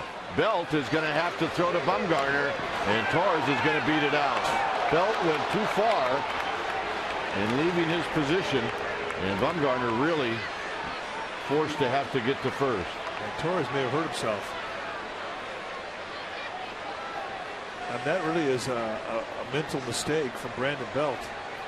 When you got to know the type of ground ball that's being hit, you got to know where your second baseman is. I mean, that's an easy play, and all of a sudden Bumgarner realizes it's a foot race between him and Torres, and you're not going to win that one. That's a young player's mistake.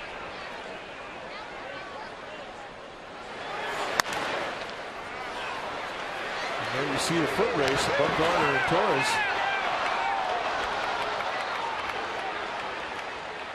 We're thinking maybe he stepped on Andres Torres.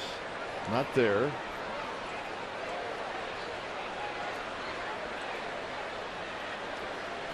Well, he did not knees or feet get him, but he may have jammed that thumb or hand into the ground.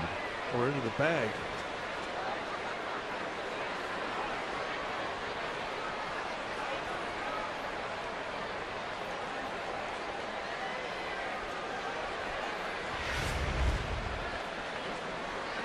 a tough play. Let's watch that. The right hand.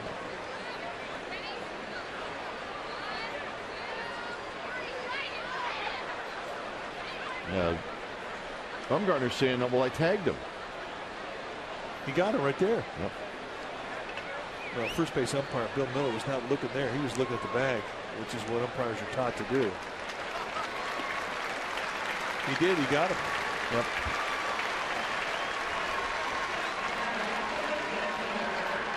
So here's David Wright. Now you got speed on the bases and one of the National League's best hitters at the plate.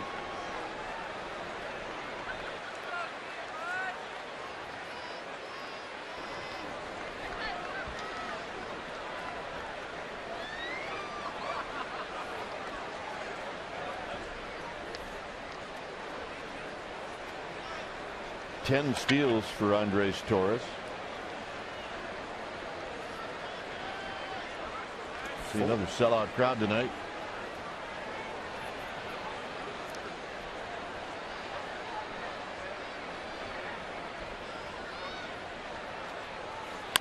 Bounce to third. Scudero handles it. That's one. That's two. Nice play. 5-4-3. Top of the order. Scudero, Terrio, Cabrera coming up.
As Crooked Kite, Tiffany from San Mateo wants to know, how do players' families deal with the trade deadline rumors? They don't. It's very tough on the wives. Very tough. And really no fair, because a wife thinks of it logistically. If her husband is involved in a rumor, she's all of a sudden in her mind thinking about that new city, about where they're going to be going. And she's thinking about moving and pulling up stakes. Tough.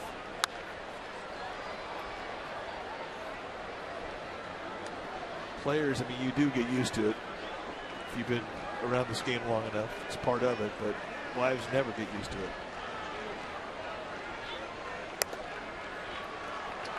Scudero, a sacrifice fly in the third. He walked in the first, so no official at bats, and a 1-2 pitch, and he fouls it at the plate. This is the play that ended the inning. Scudero, a tough hop. Good hands. A nice solid feed, chest high to Terrio, who takes his time, sets his legs, and shoots down right.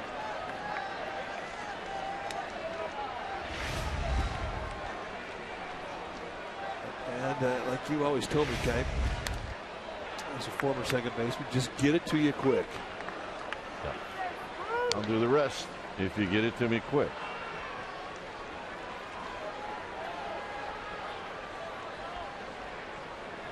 Sinker. 2-2 now to Marco Scutero with Terrio and then Cabrera.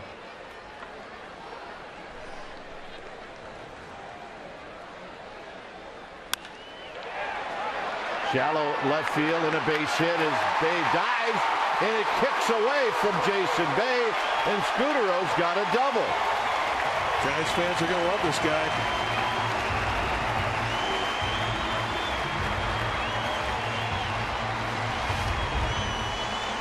Great two-strike at bat. Comes in on his hand, fights it off, bent-arm swing. Sends it right back up the middle, and once he sees this thing spit off the glove of Jason Bay, he knows it's an opportunity for an extra 90.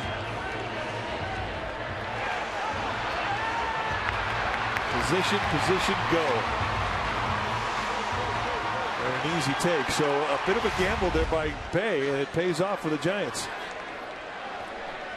And here's Terrio.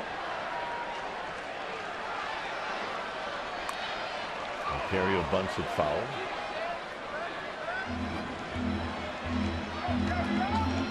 Giants have gotten the leadoff man on against Hefner 4 times now in 5 innings. They've scored 1 so far, that back of the 3rd. Well, the first inning they got a great at bat from Terrio, but he hit a line drive at second with Scutero moving. And here's a good bunt, and Wright's play will only be at third. And Scutero moves to third base.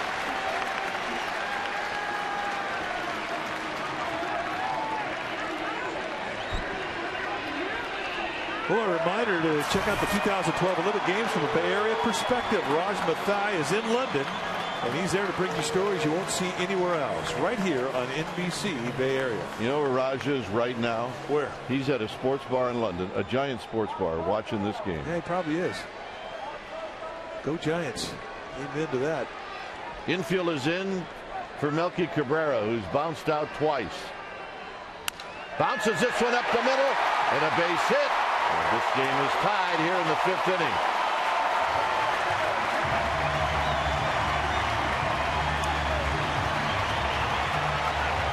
And Marco Scutero heads back to the Giants dugout for some congratulations.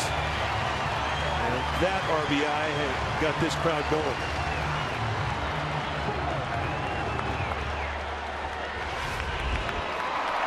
A first pitch slider, and Cabrera just very disciplined back up the middle, not getting greedy, but getting the job done. So now Cabrera's at first for Buster Posey.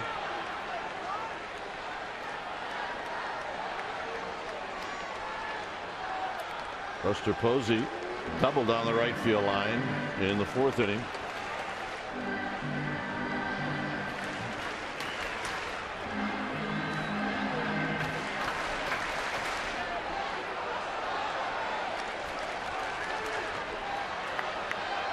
Cabrera with his lead and a strike at the knees to Buster Posey. No balls and 1 strike.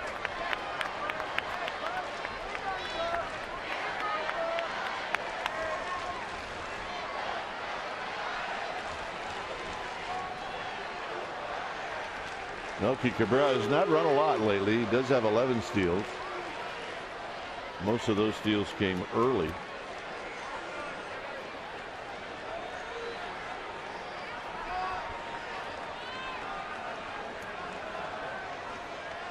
Outside to Posey, 1 ball and 1 strike.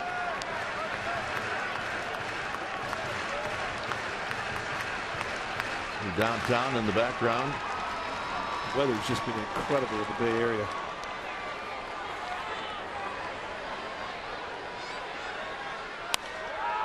This pop-up may be playable. Ike Davis calling. And Pagan will hit with 2 outs.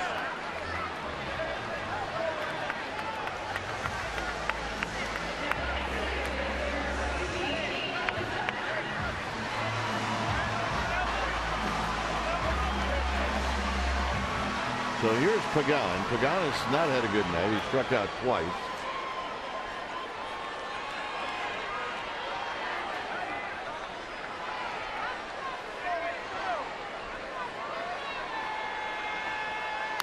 And he goes after the first pitch.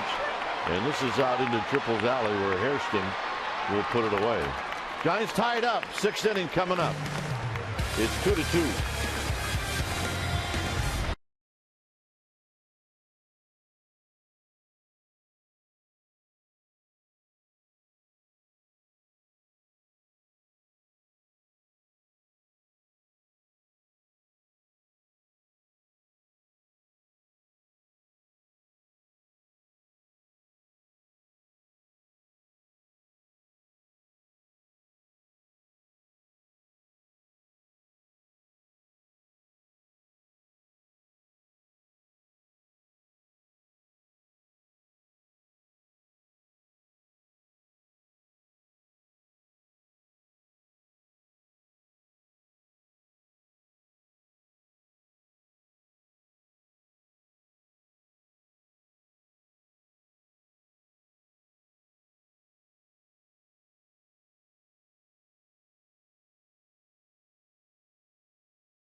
Need a special package, and that package will include a Frank Sinatra Giants bobblehead. And to get the ticket, you need to call 415-972-2298 or visit sfgiants.com/special events.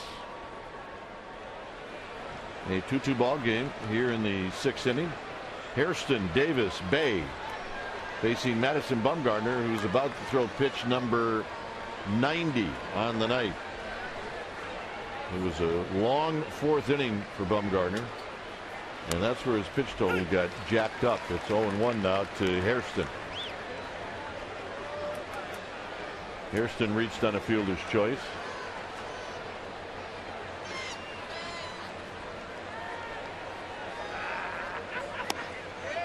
And a call strike. That's the one that was called on Buster Posey, so I'm sure Buster was thinking, you better call that one a strike. That's exactly what crossed his mind. Probably try and call that again.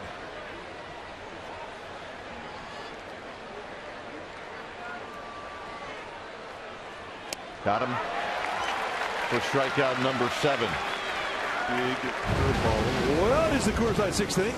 Now it's time for the Coors Light freeze cam, and we look at Andres Torres, who seemingly levitates. This is pregame, just doing some calisthenics. Is he jumping over David Wright? It's remarkable. And that's our Coors Light freeze cam, brought to you by Frost Brewed Coors Light, the world's most refreshing beer. I miss that guy. It's amazing. Here's Ike Davis.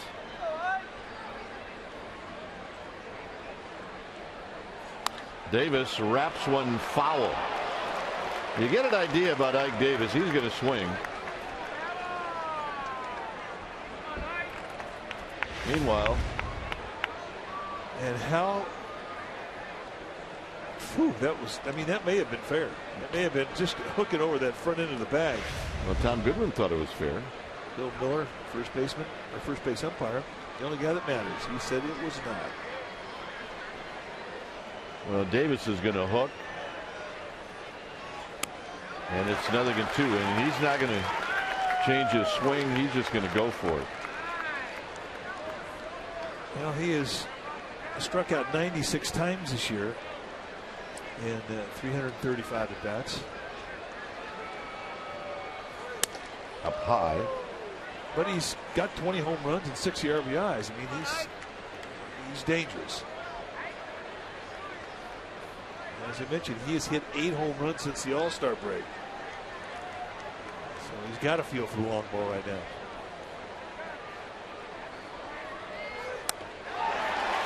And that's the hat trick and 8 strikeouts for Bumgarner.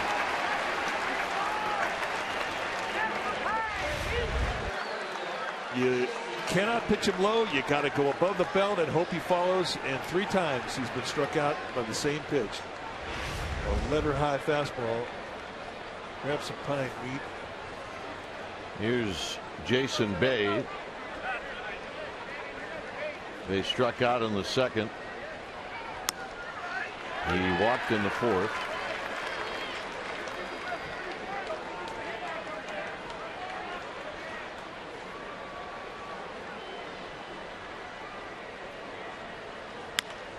Bounces it foul.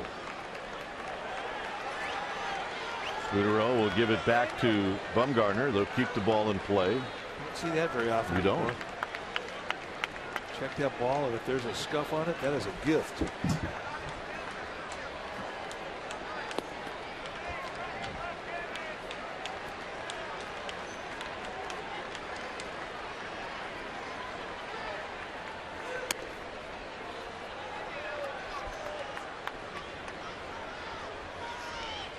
Line tonight, 5 2/3, 5 hits, a couple of runs earned, 2 walks, 8 punch-outs, and 3rd straight game with 8 or more strikeouts. Driven to right. Scherholz is going to watch this one hit off the bricks, and Bay better put on the brakes. Whoa!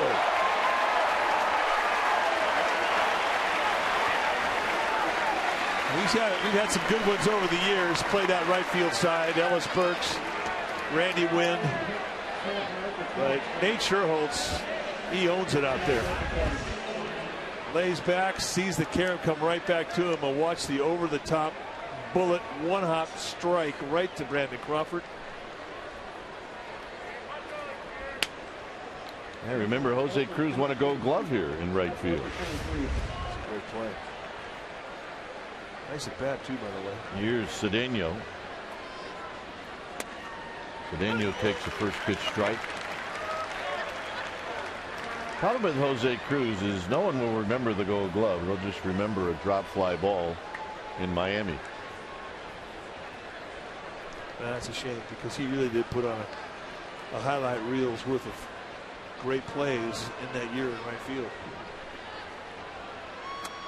Breaking ball, and it's 0-2.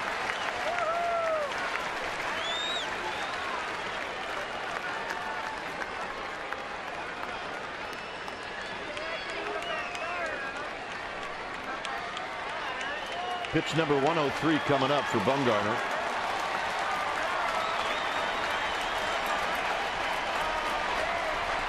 And now he'll flip it over to first, and Bay gets back easily. Bay's not going anywhere.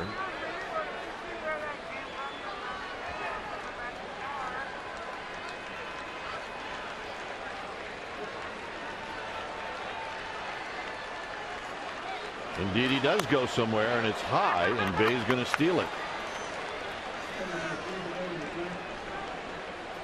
Broadcaster's jinx. It's 1-2. Well, we talk a little bit about whatever it is that Bumgarner's doing that's letting the Mets know that he's going home. He's tipping early, and they're seeing it, because he is defenseless against them right now. I mean, he's going to have to do something where he goes all slide step or changes what he's doing, because they got him down. They know when he's going home.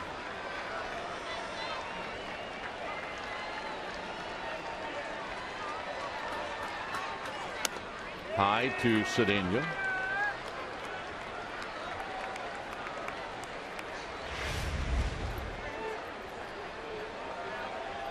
See that little left knee start. That may be what they're seeing.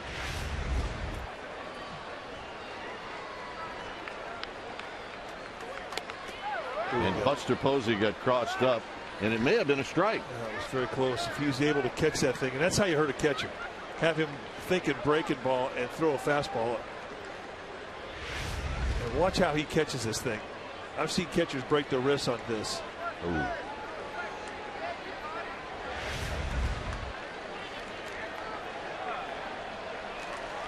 He needs a little time. he catches this thing, and it did not feel good. I guarantee it. And that was close to a strike.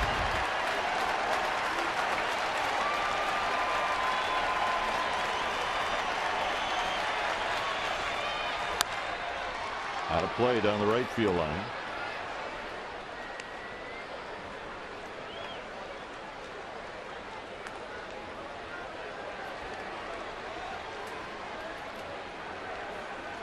So a battle going on.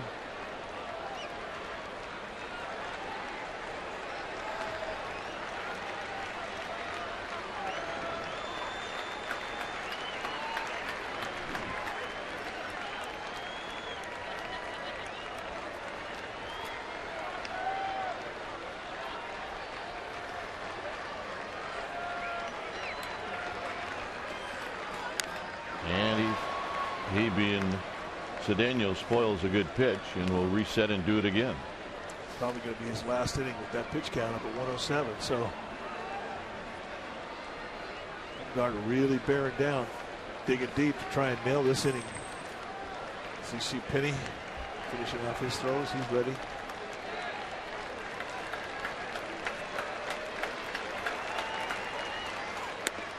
Got him. 91 at the knees on the inside corner. Sherholt will lead it off.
Bay Area is brought to you by Jack in the Box. Get the All-American Jack Combo at Jack in the Box. It's a no-nonsense burger with fries and a drink for only $4.99 plus tax at participating stores.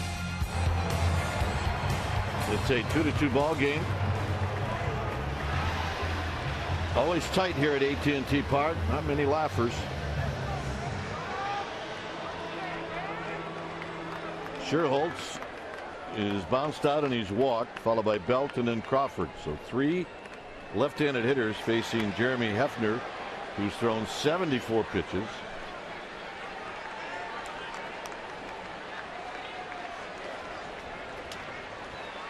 And Sherholtz looks at a strike.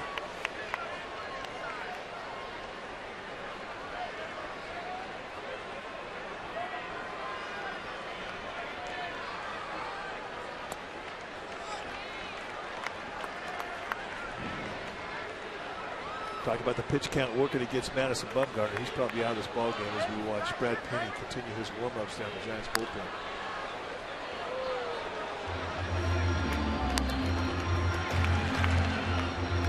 So if Bumgarner is going to be a pitcher of record tonight, the Giants are going to have to score him some runs right here.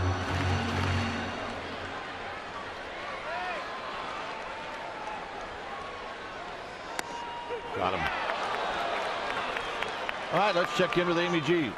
Hey, Dwayne and Mike, we have a new edition of Diamond Girls up and ready for fans at csnberry.com. It's brought to the fans by GoPro cameras, and I spent a little time with Donna Flannery, Tim Flannery's wife, and she is a lovely guy. She tells the real story about how she and Tim met. If you've ever been to one of Tim's shows, he has another version he sings.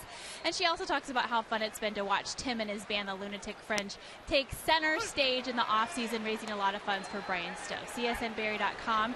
It is a new Diamond Girls, gentlemen. All right, Amy, it's 0-1 to Belt. Belt chases the ball. It's 0-2. They have a DVD that has been released. Tim Flannery and the Lunatic Fringe with Bob Weir. It benefits Brian Stowe. And it's really a great DVD. Flannery, a very talented singer and songwriter. Which we see from time to time in your local Starbucks. It's true. It's always when Flannery manages to put a copy of one of those DVDs and CDs. Belt goes the other way. On the move is Bay. Still on the move. And it's going to fall. And Belt is aboard.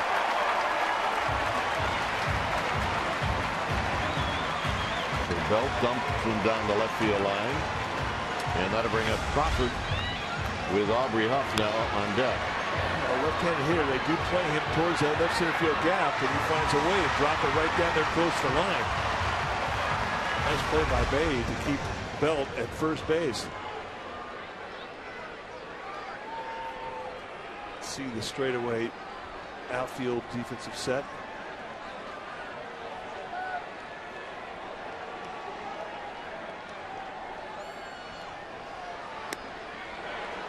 Crawford, anxious on that first pitch, falls behind 0-1. Throwing that changeup a lot, but it has been a pretty good pitch for him. Here he throws the first pitch and gets a swing through from Crawford.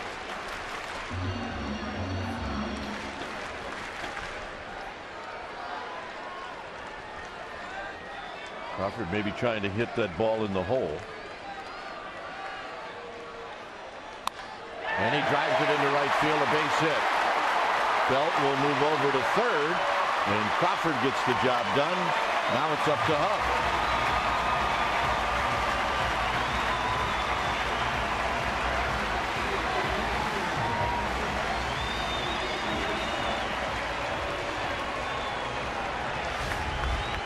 They set up the inside corner, and a little lazy slider kind of backs up out over the middle of the plate.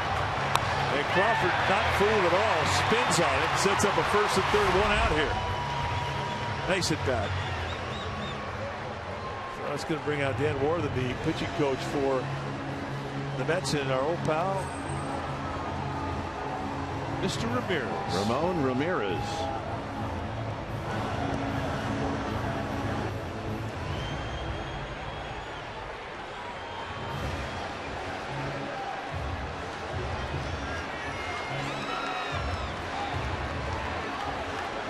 So here's Huff.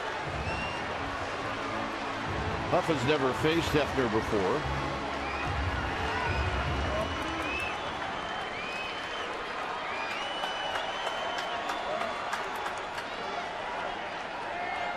Johnson going out in front of home plate, running through some signs.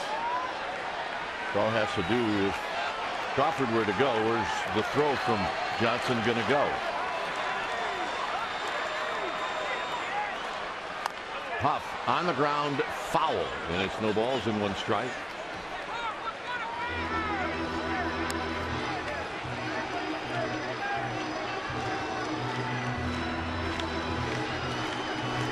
That's the guy they need.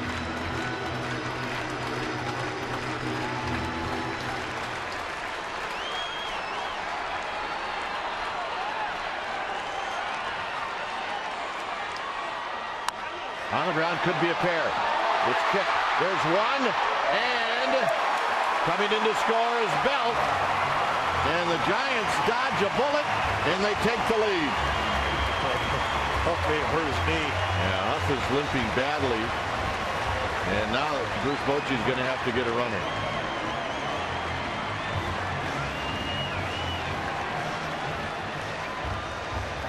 Credit Huff with an RBI.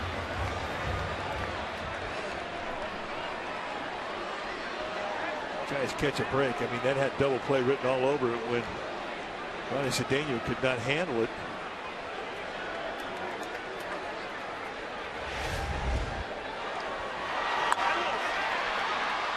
Right about there, you can see, and after that, it's grinded out. I knew he had to get down there to save the inning to allow that run to score.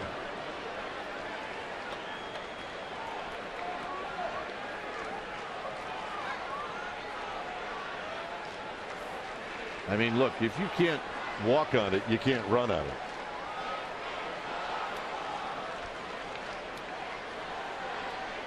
And Huff is probably going to try to talk his way into at least staying out there to finish the inning, but it's probably not going to work.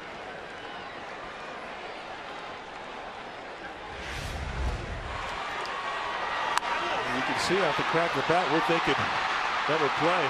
And even at that, Mike, Crawford goes in enough to mess with him because Tejada could have double clutched and still got him. Yeah, he couldn't get that left foot down, and that little bit of a hook right there from Crawford upset the balance of Tejada, and he couldn't get a throw off. And Huff is going to come off the field, and I kind of expect that.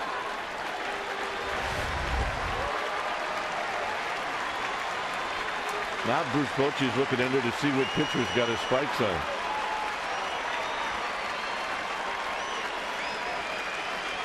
Go to the horse, right?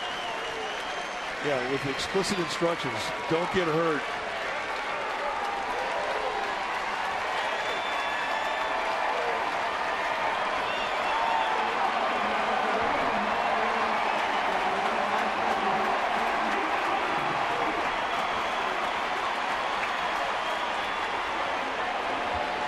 So Kane will pinch run.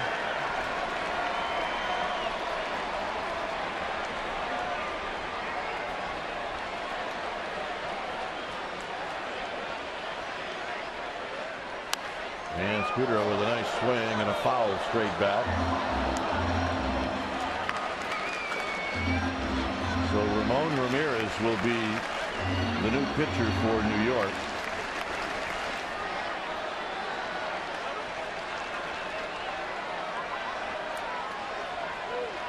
And that pitch is wide to even the count. Scudero's had a nice night. A walk, a sacrifice fly, and a double.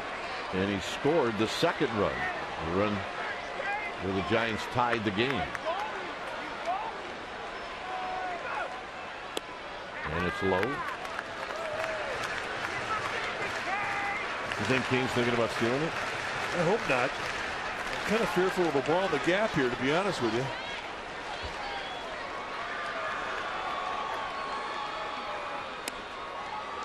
Two and two. Low strike again. You see the outfield bunches together. They give the lines to Scudero. They know he's a middle of the field hitter.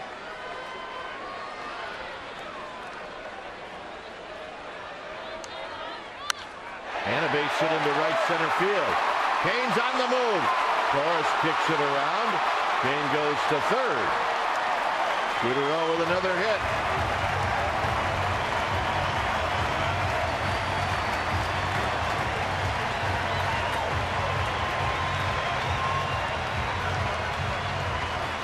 Giants fans are going to watch this guy play every day, and that's when you truly get a chance to appreciate what he can do. He will not phone it in at bat. He will grind you down. He will always come up with these type of hits when you need him. It's a very disciplined approach, and he can cover that strike zone. Uses the whole field. Tough out.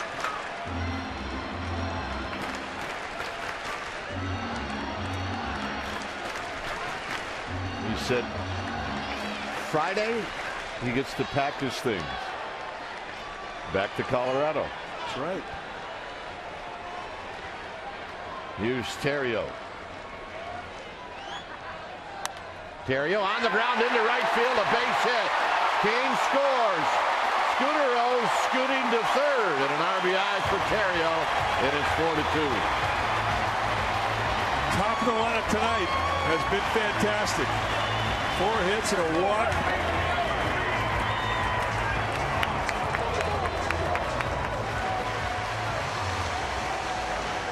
So Terry Collins is going to make a double switch. When it's time for a change, think Speedy. Oil change and tune-up. Your oil change, tune-up, and smog experts. Ramirez coming in. We'll be back.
Here in the 6th inning. And our old friend Ramon Ramirez now on the hill. And there you see what he has done in 34 games. 2-2 in the fourth, 2.5 ERA, 36 strikeouts, and 42 in the third. A lot of walks this year. He has not had great command of his stubbs. Low 90s fastball, hard slider with a straight down bite, and he's got a changeup. Giants fans remember his stuff. And lefties have really given him a problem this year. Daniel Murphy comes in the double switch. He'll hit the 9th spot, play second base, and the pitcher spot becomes the 7th spot in the lineup.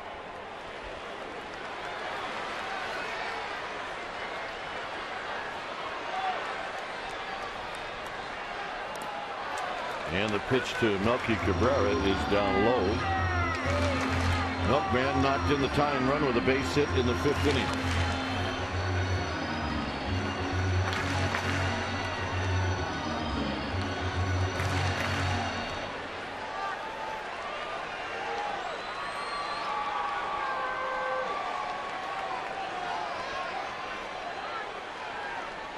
And diving back is Terrio.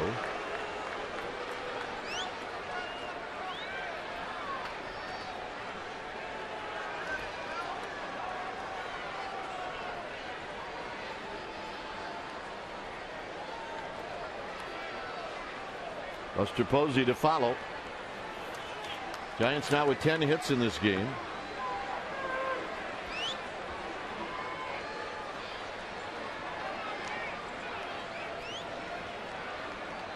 They've had something, a little something or something major going on in every inning except the second, where Hefner struck out Posey, Pagan, and he got Sherholtz on a ground ball. They're looking for that hit for separation, and they got the right part of the lineup up right now to do it.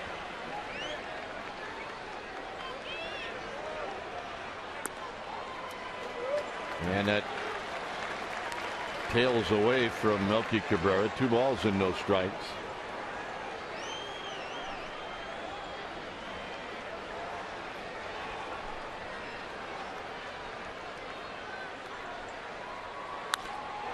Out in front as he pops this one into shallow center field, and Torres will put it away. Giants on the board twice. Belt scores on the fielder's choice, and Terrio scores to make that. King scores on the base hit.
S2, presented by the Livermore Valley Wine and Tech Industry. Your special event package will include a ticket to the game against the Rockies, access to the pregame wine fest, a complimentary tasting card, and a collector's edition Dwayne Kuiper wine stopper. A smoothie cork. For tickets, call 415-972-2298 or go to sfgiants.com/special events. I want to get that. I want to get that. I want to get that. I want to get that. So you have any of yours left? I think I have one left. Really? You got like 50, right? Yeah, they go fast, let me tell you. And it's time for a change things speedy. Oil change and tune-up. The oil change tune-up and smog experts. Matt Penny now to pitch for Bruce Bochy. 10th time he's come in. 17 hits and 2 walks in 13 1/3 with 5 walks. Penny can do a lot of things with the ball. Low 90s fastball, curveball, slider, changeup, cut, sink.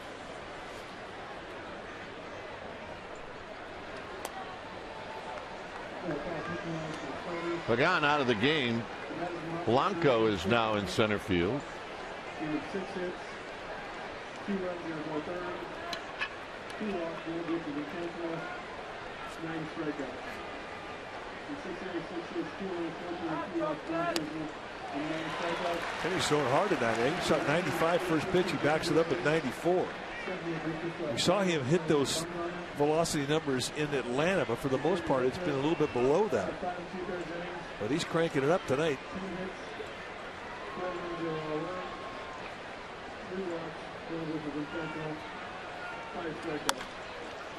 This is hit to Terrio right at the cut of the grass. And that was a 95-mile-an-hour fastball.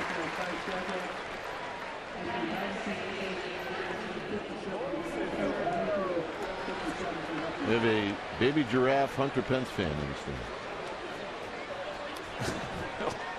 If I got that right, I think I do. I think you do. Yeah. All right. You never know what you find along the way. You never know. Here's Murphy batting for the first time.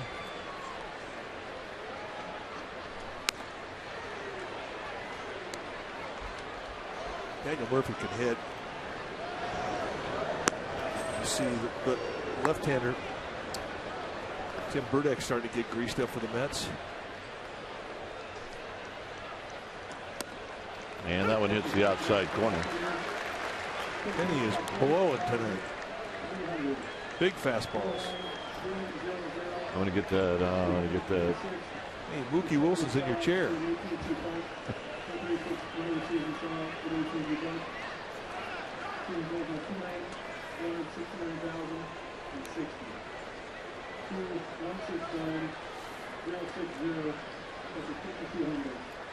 I don't think I've ever seen this guy hit anything but the sweet spot on his bat in every at bat.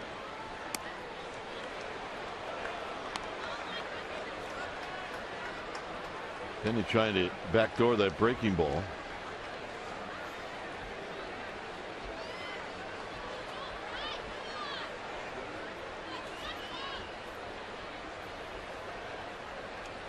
This is right on the nose, and it's right past Terrio. So like you were saying, Murphy hits the ball hard. I mean, error on Ryan Terrio, and this ball just eats him up. I mean, this is one of those nightmare topspin, hard smash, one-hop bullets where you kind of do or die with it.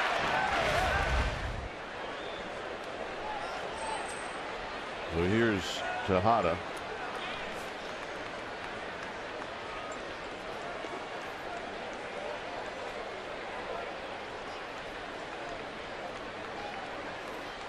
Tejada's got a hit. He's popped out twice to right field.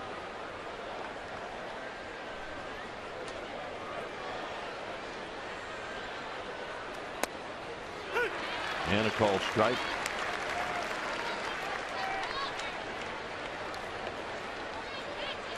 94-mile-an-hour two-seam fastball for Penny. He's pitching for that ground ball.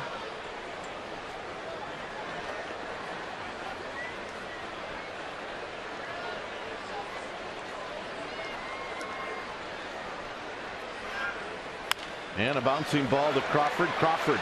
Terrio. Belt. Nice turn to end the inning. 4-2 Giants.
All right, thanks, John Henry, as Buster Posey stands in.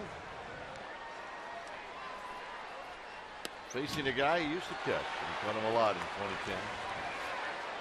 Caught him a lot in big games in 2010. Those balloons. Those are balloons. Took a little time.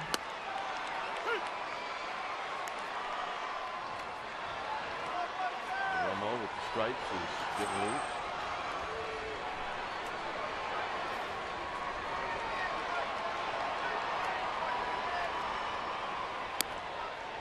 A little wide. Diamondbacks still leading the Dodgers. That game in the 7th inning, it's 7-1.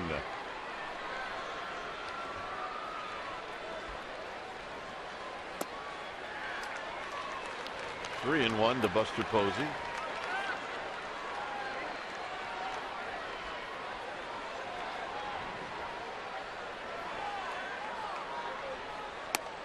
And Buster Posey takes the walk.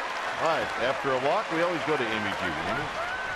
All right, Dwayne, you guys know I love to talk about my hometown of Petaluma, and this is well worth it. The Little League team, Petaluma National Little League team, won the Northern California State Championship on Saturday. They are headed south to San Bernardino, and they're going to compete in the Little League's Western Regional Tournament. And fellas, if they win that, they head to Williamsport for the Little League World Series. I'm very proud of the boys from P-Town. Way to go, guys. Well, congratulations, and even more so, good luck. That's fantastic. So when it's time for a change things speedy, oil change and tune-up, your oil change tune-up and smog experts. We'll be back.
a new pitcher. Tim Burdack, the left-handed pitcher for the Mets, this is what he has done. A situational lefty. In 53 games, he's amassed 28 1/3 innings of work. Lefty's hitting $153 against him. 31 strikeouts in those 28 1/3. And he's got a high 80s fastball, slider, changeup combination. But that slider that you just saw, that's his money pitch in striking out lefties. It's a good one.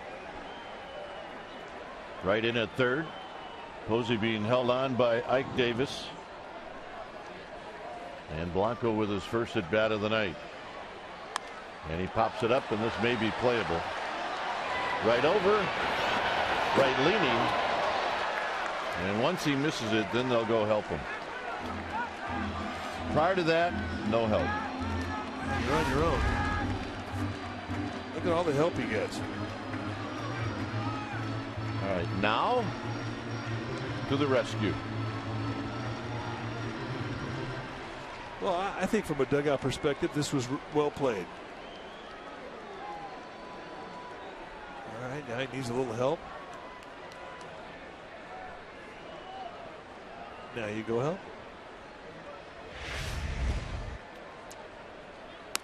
Right there to Blanco, it's 1-2.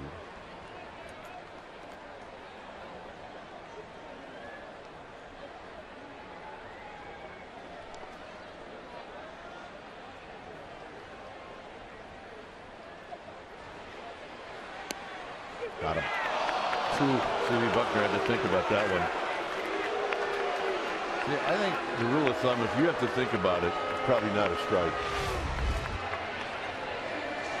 Well, it definitely is a pitcher strike. You can see how far they set that target out. And there's the thought process. And he goes, it looks pretty good from here. But if you're Gregor Blanco, you're not happy with that call. That is a pitcher strike. Here's Sherholtz.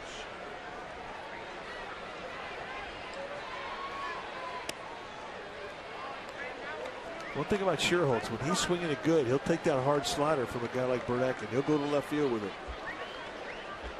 He's always had a real good ability to go the other way with hard breaking balls from lefties. Except for that one. Yeah. We're not listening.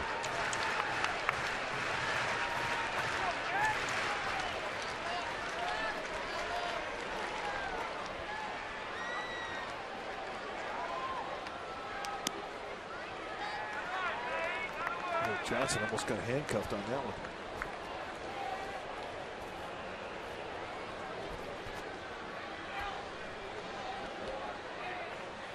Two balls and a strike.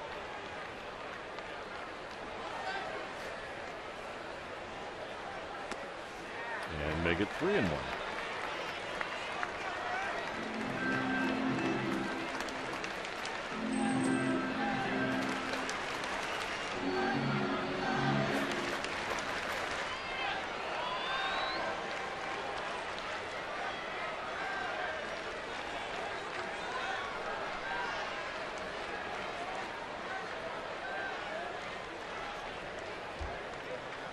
And a bullet, look out. Foul down the right field line. Oh, he's not impressed with that breaking ball. That's hang time on it. Look out, Roberto Kelly.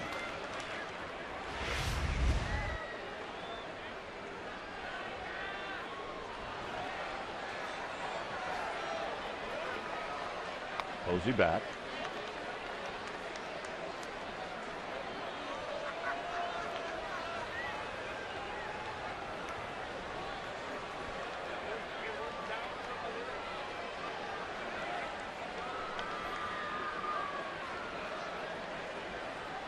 And the payoff. And Sherholtz, it's jammed, but it's out of play, so he lives to see another pitch.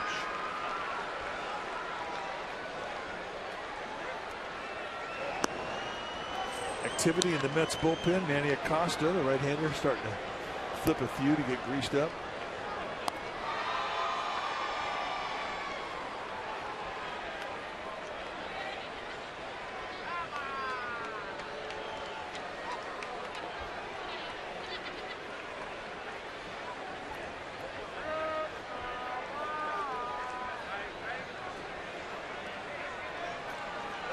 Burdick about to throw pitch number 11 to Sherholtz, and it's on the ground. Wright will backhand it. He'll make a long throw, and it's not nearly in time. And it'll be an infield hit for Sherholtz. Bringing Belt to the plate. So there was Sherholtz taking that breaking ball, going into left field. The way that the Mets had Wright played before the pitch, I mean, he was well off the line. So when he gets to this thing, and he was deep in a backhanded, and with that angle, there wasn't a whole lot he could do. Sherholtz can run. So a knock.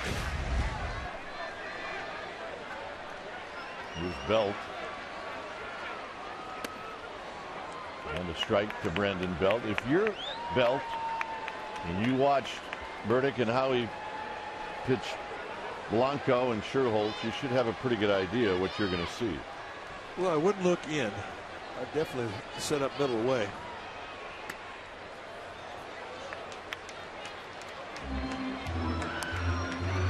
And that's his strength, like a lot of tall hitters.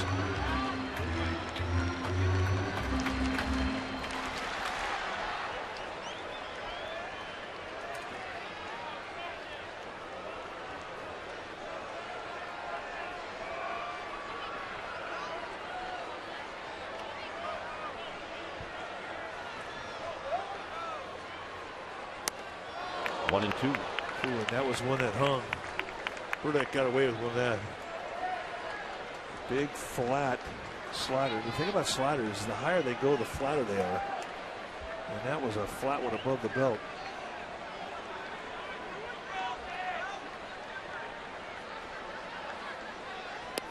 Got him.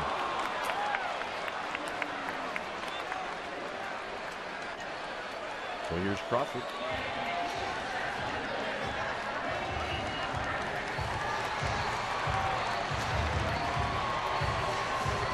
Well, if you're Belt, the pitch you should be disappointed with is the one that hung and you fouled it. Yep.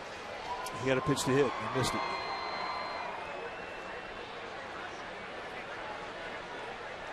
Crawford had a big hit in the 6th inning.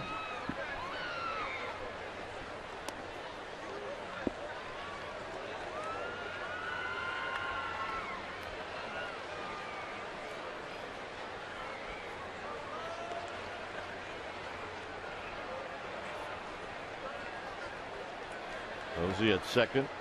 Sherholtz at first. And that evens the count at a ball and a strike.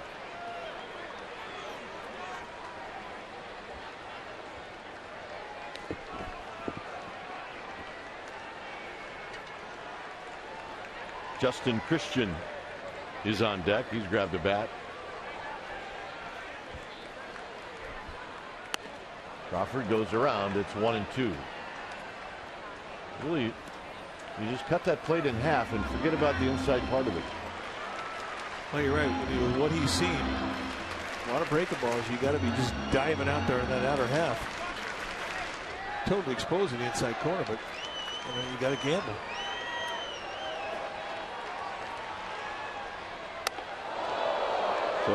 So you get one in the chin once in a while. Well, he dives out there and then he's got one in his ear. There's no question. Well, if you're going to do what Burdick is doing, you got to throw in here once in a while, right? Well, just about got everybody.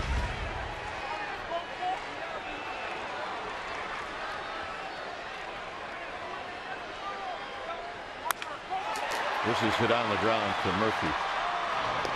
Side retired. We will head to the 8th inning. 4-2 Giants.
deck? No way!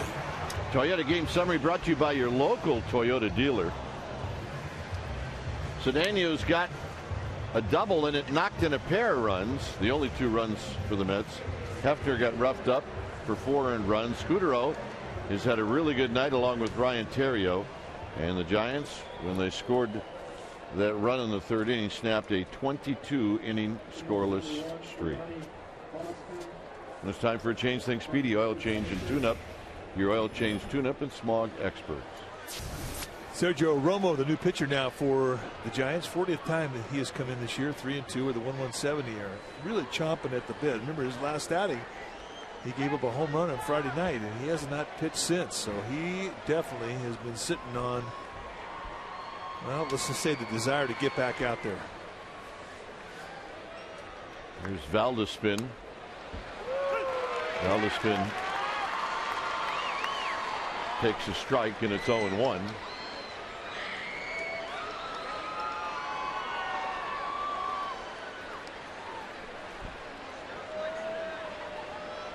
Seven home runs, 22 driven in. As these waves that are breaking ball, it's 0-2.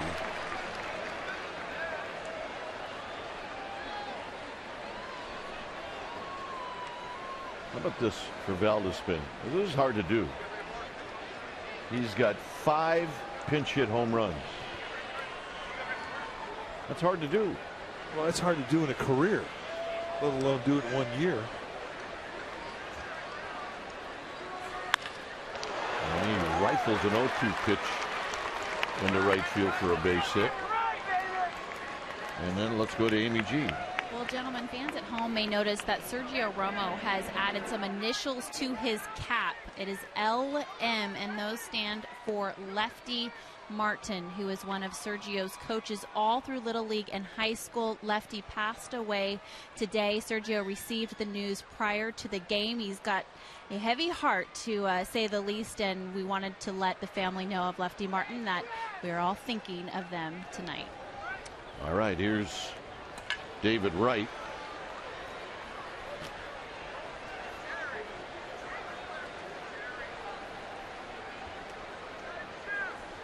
David Wright looks at a strike. He's 1 for 3, hit into a double play in the 5th inning. David Wright got pretty good numbers against Romo. He's only faced him 3 times, but he's 2 for 3 with a double.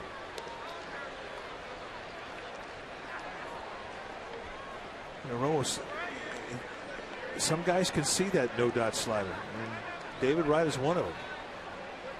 For most of baseball, they can't see it. It's like a magic pitch, but there are those that pick it up, and those are the guys that give him trouble. 0-2. So both hitters now in the 8th. Romo's gone to 0-2. But I will say this, there aren't many guys that can see it.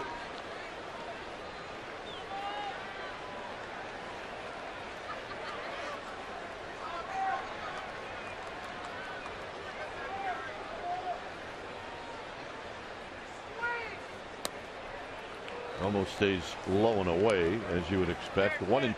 Nice teaser right there in the 0-2 count. It's really exactly how you design a pitch to throw in an 0-2 count. Let it start on the outside corner and let its movement just fall out of the plate, out of the zone. Let some guy chase it.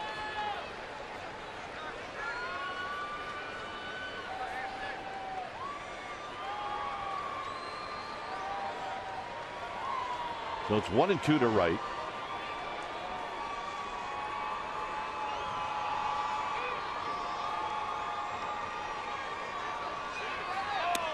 And there's a hard slider. It's not a strike. It's outside 2-2. I think the fans saw that it didn't make Buster Posey's glove move, so they thought it was a strike. Well, it's a perfect 1-2 pitch, and you talking about a great take. Another example of what I'm trying to say about David Wright being able to see that slider of Romo's.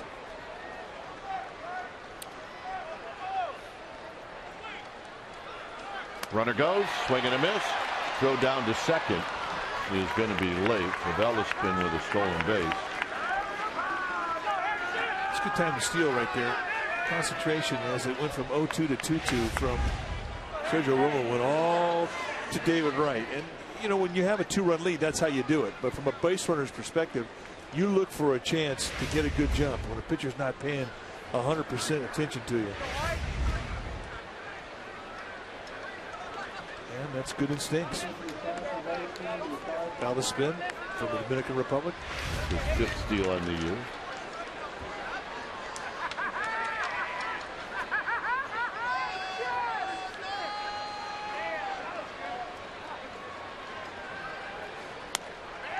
Hairston takes a call strike.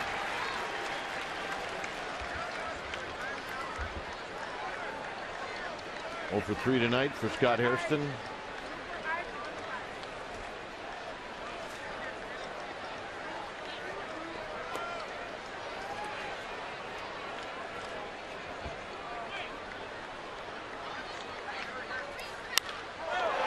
High and deep to left field.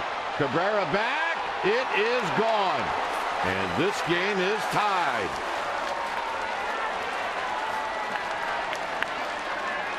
And Hairston has done it against the Giants again.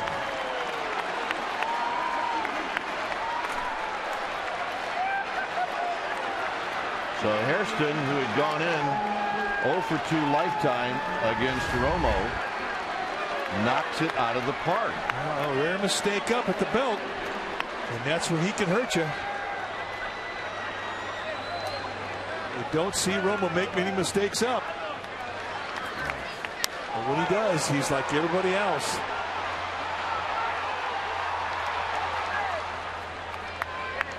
And you see third base umpire Dan Asanga saying you can circle the wagons. Well, here's Ike Davis. Be careful with this guy as he takes a strike at the knees.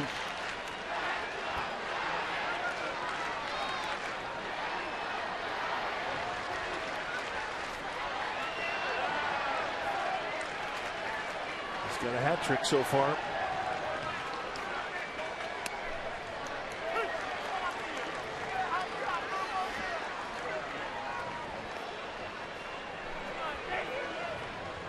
He's down to count 0-2. He's got 3 strikeouts already. He is not going to make an adjustment. He's going to try and do one thing, hit it in the pond. And that hit him. So it could go wrong, has gone wrong on an 0-2 pitch. Valdespin single. The strikeout to right. Hairston hits a home run, and now Davis on an 0-2 pitch gets hit in the back foot.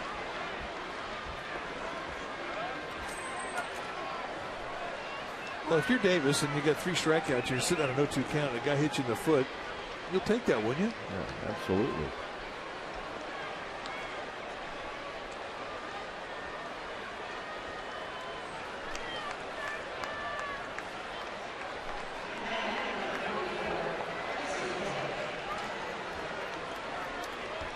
So here's Jason Bay.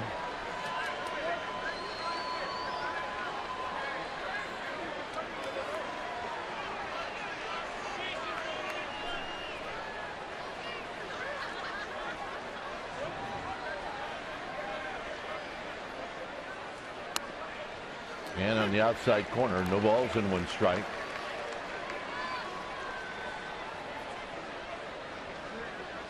You see Jason Bay's net, 1 for 2 with a walk.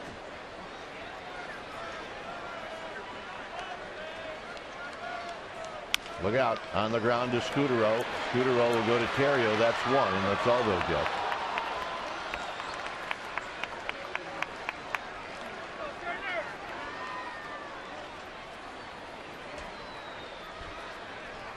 And that'll bring to the plate Justin Turner.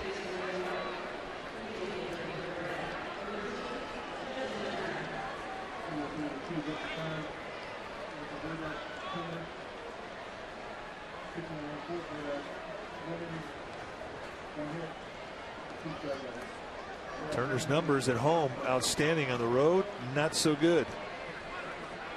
Turner out of Cal State Fullerton, Southern California kid.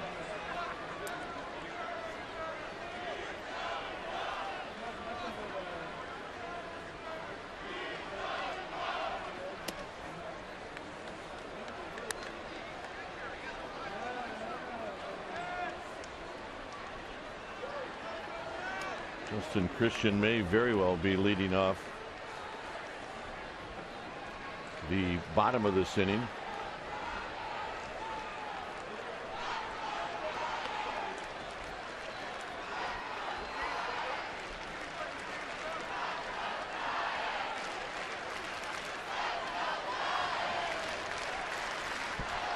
One ball and no strikes.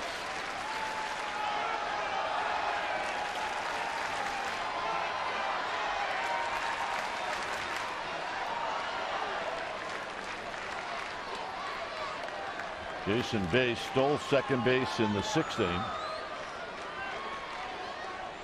Almost thinking that he might do it again.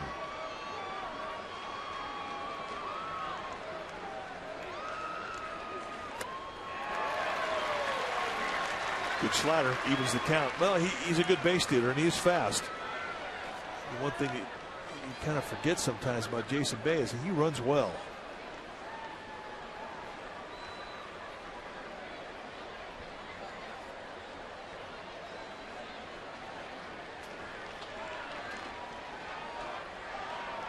He does not go, and this is foul back, and it's 1-2.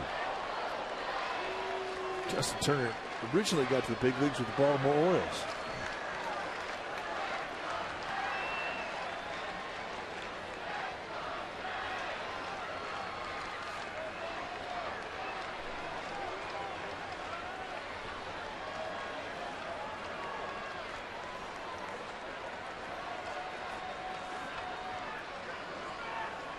See what Bay does. 1-2.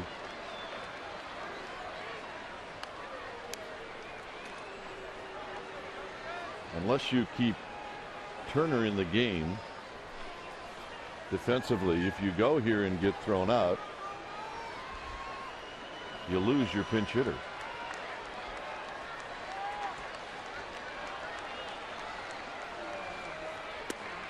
And tight, 2-2.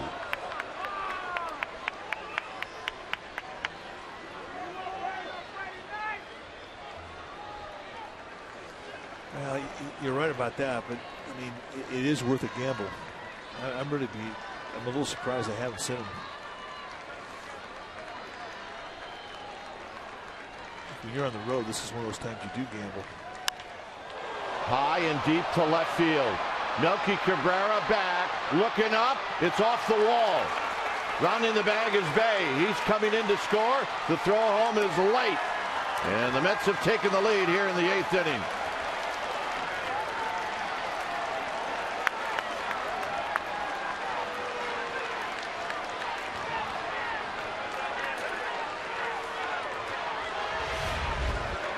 Watch the location of the pitch. It is up. It's a hanger right out there at the belt. You're just not accustomed to seeing Sergio Romo miss location-wise, and certainly not with the slider.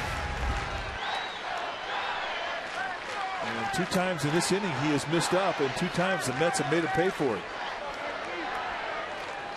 My goodness. Here's Rob Johnson. And Johnson takes a strike.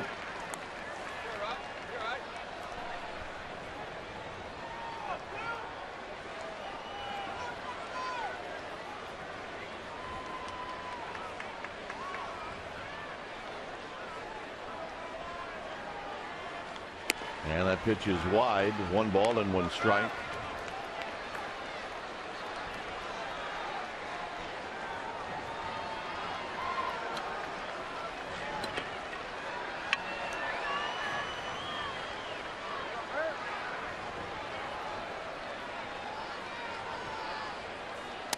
And a fastball to make it 1-2. Well, you talk about slumps of hitters. It can happen to guys in the bullpen as well. And for Romo, who puts up video game numbers, for him to give up anything at all, it just stuns you. And it's happened to him. 2 consecutive outings. Hit on the ground towards the hole. Scudero lets it kick off of him. And rounding the bag at third is Turner, and he's going to score.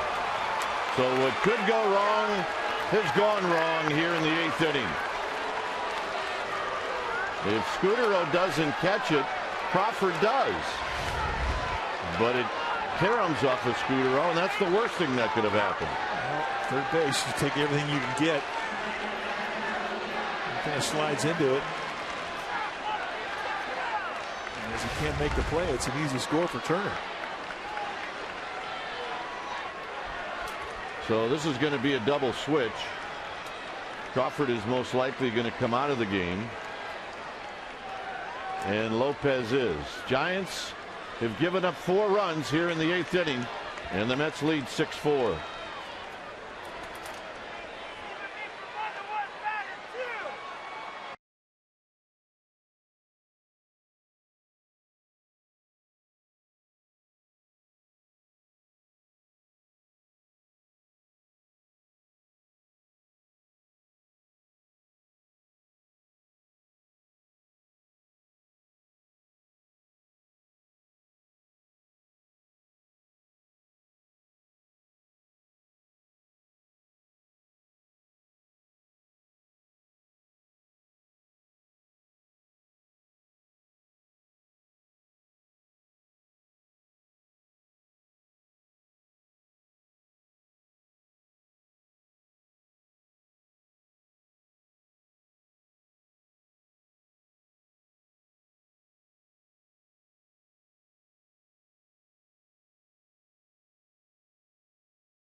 The good news, Lopez is in the game.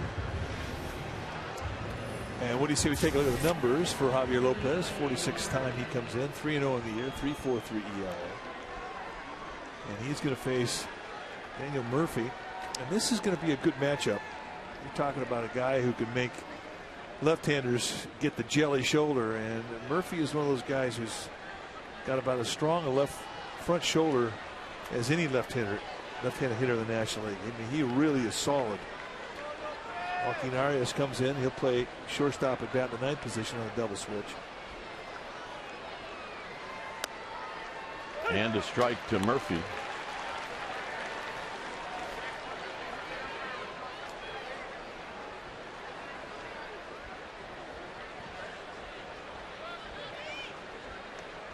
Murphy reached on an error in the 7th inning.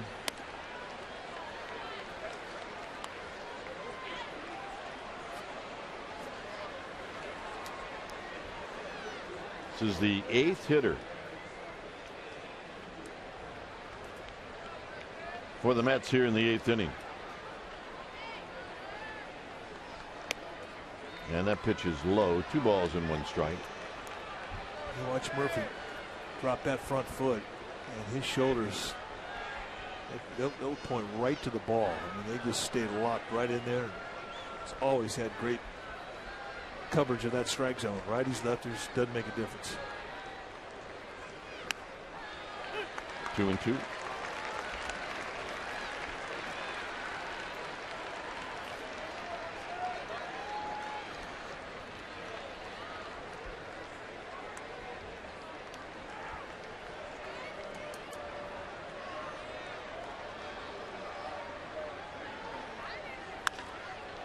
Popped up. Arias puts it away, and that finally ends the inning. So now the Giants have some work to do. It's a 6-4 lead for the Mets.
Well, you're watching San Francisco Giants baseball on Comcast Sportsnet, part of the NBC Sports Group. And we head to the bottom of the 8th inning. Mets on top of the Giants by a score of 6-4. And there's a new pitcher for these Mets when it's time for a change. Think Speedy Oil Change and Tune-Up. Your oil change tune-up and smog experts. John Rauch, the big right-hander, and I mean big, 6'10". 46th time he's come in. He's 3-7 with a 3.68 ERA.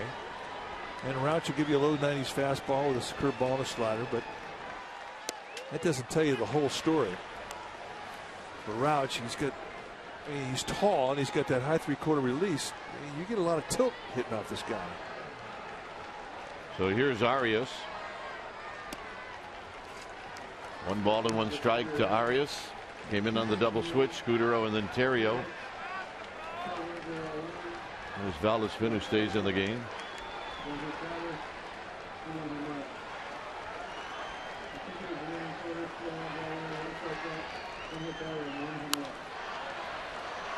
This is popped up. 1 out. I think I shortchanged John Rauch. I said he was 6'10". He's 6'11". He is definitely a big fella. Is here Scudero.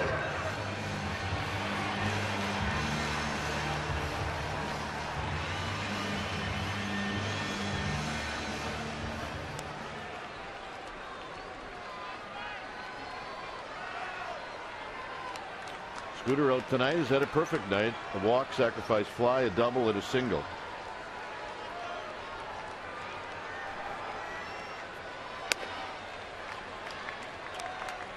Terrio to follow.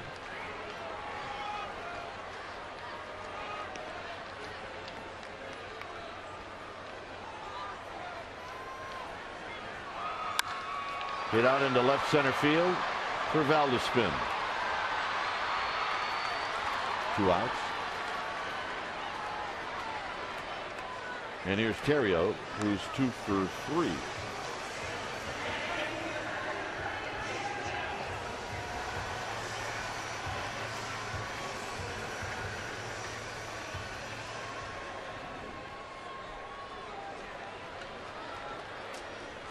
Time for some 2-out thunder. If you're a Giants fan, one thing you have not seen an abundance of this year is late inning comebacks here at home. Giants, you look for games that energize. A comeback win is a great thing to have this time of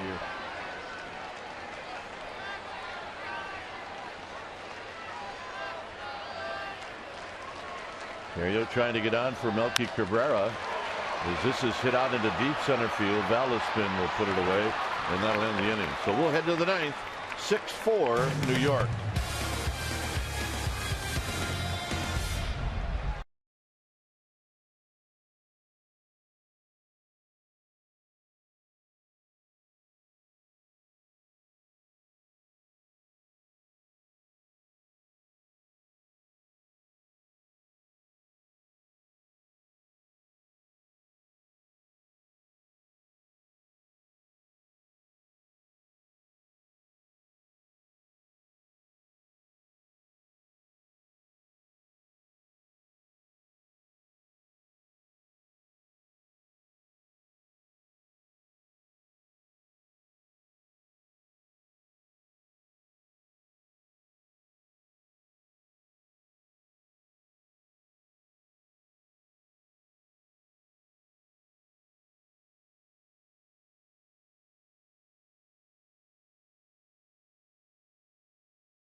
or right after Giants postgame live, right here in Comcast Sportsnet Bay Area. David Feldman and John Henry Smith will take you into the Giants clubhouse for postgame reaction, and they'll talk about the latest in trade deadlines. That's right, looming. And Raiders begin camp. We're going to talk about that, all that and more at the Hyundai Sportsnet Central tonight, 10:30 or right after Giants postgame live. 6-4 New York, ninth inning. Tejada, Valdespin, and then David Wright.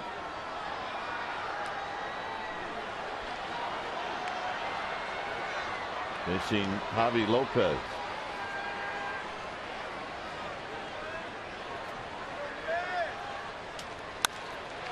Out to right field, and Nate Scherholz will put it away on one pitch. Well, every night, Comcast Sportsnet delivers the top plays and big stories on NBC Bay Area News. For complete sports coverage of your favorite Bay Area teams, turn to NBC Bay Area News at 11. Here's Valdespin. Valdespin opened up the eighth inning with a pinch hit single to right. And that opened the gates. Final in LA. Diamondbacks win 7-2 over the Dodgers.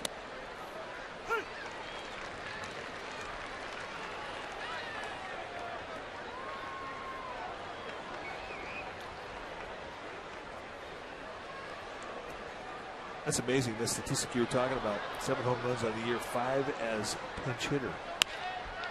Well, I tell you this, he hacks. Yeah, he's got some weight in that barrelhead too when it's coming through that strike zone. Dead low ball hitter.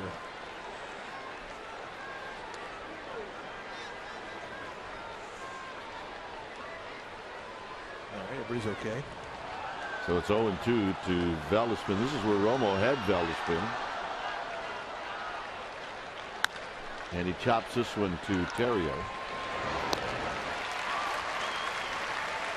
Tune in to Murph and Mack tomorrow morning on KNBR. I'll talk about this game with Murph and Mack on KNBR 680, the sports leader.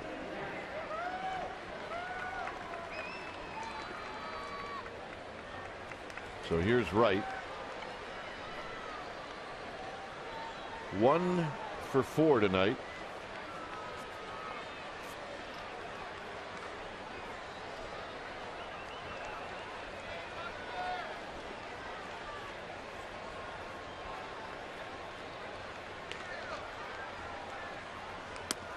And at the knees for the Giants in the bottom of this inning.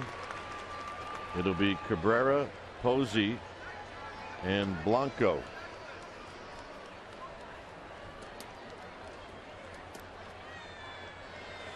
Wright drives it foul. It's 0-2. I think you see that swing, and that's the one you're talking about, where in a lot of ways the Wright and Posey swings are similar. Well, they stay inside the ball well. I mean, for a guy like Javier Lopez, who's bringing a lot of stuff in that's flat in towards the right-handed hitter, this is a tough guy for him to get out. Hit out into left center field. Blanco. And that'll end the inning. So the Giants, 2 to tie, 3 to go home. Melky Cabrera will lead it off.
everything speedy. Oil change and tune-up. Your oil change tune-up and smog experts. New pitcher for the Mets will be Bobby Parnell, who has inherited the job of closer. Frank Francisco on the disabled list, so Parnell has become that guy. I mean, he's got the credentials. When you look at the type of stuff that he has, he'll go mid to high 90s with a fastball and a good hard slider.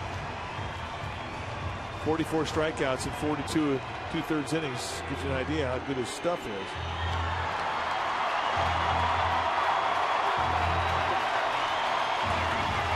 So Melky Cabrera will lead things off.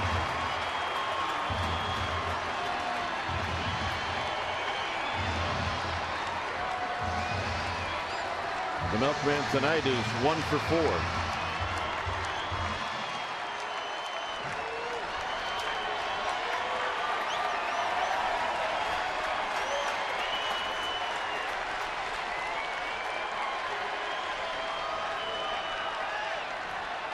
And taking all the way, and he takes a strike. Cabrera 2 for 3 lifetime with a walk.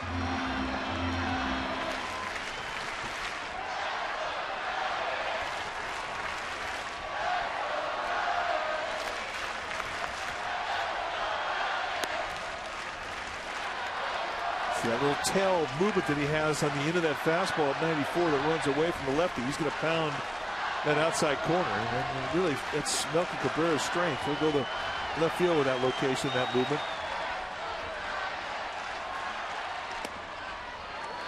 And Stevie Buckner.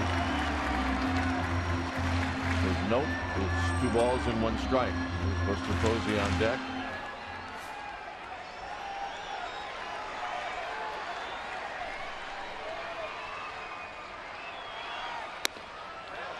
Now it's 2-2.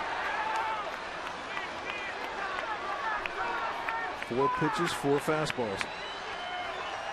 He's not showed him that slider.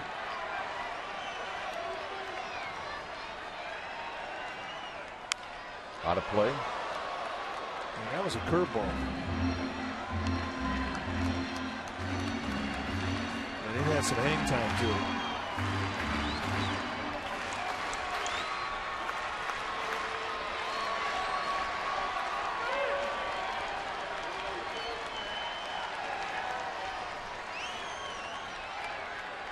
Johnson wants that breaking ball again. On the ground into left field, a base hit. Just as you said, he'll go that way. That was a fastball. And this was not a hanger either. Right there, knee high with movement running away on the black. And just like that, the Giants are going to get the tying run in the batter's box because of that at bat. How about that one? Second hit of the night for Cabrera.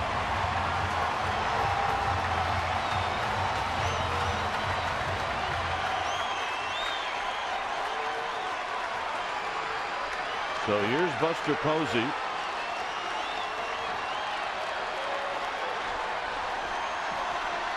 One for 3 tonight. Posey had asked for time and he got it. Yeah, they could see it on its way down to the bullpen.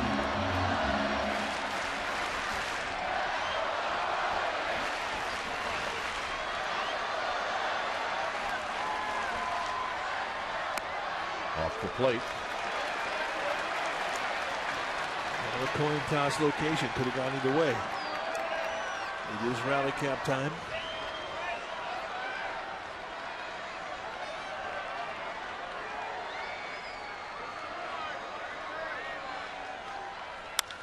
Into the alleyway. Very likely going to knock in Cabrera. Posey's got a double, and the tying runs at second base. Nobody out.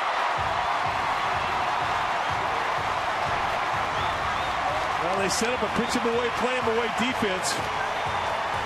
With Valdespin about 12 steps over guarding the right center field side. And the ball comes middle in right at the belt, and Posey jumps on it and hits it completely away from the defense.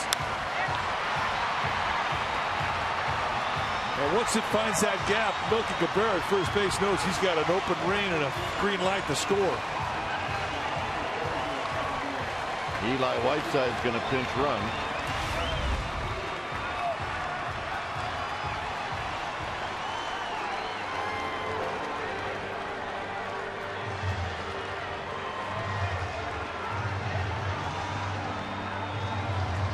As Danny Worthing comes out, starts talking to Parnell. They get Josh edging up, throwing in the Mets bullpen. Well, after Blanco, and including Blanco, Scherholtz, a left-handed hitter, Belt, a left-handed hitter.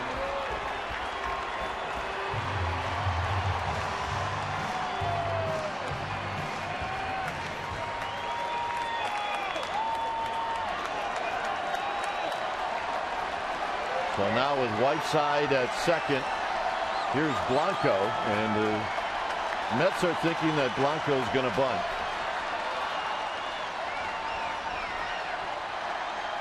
And he bluffs a bunt, and he takes it, and it's 1 ball and no strikes. If he bunts it hard to Davis, Eli Whiteside better be ready. Now the bunt should go down the third base line. That's the design of the play. If they do indeed stay with the bunt, you want that third baseman to feel it.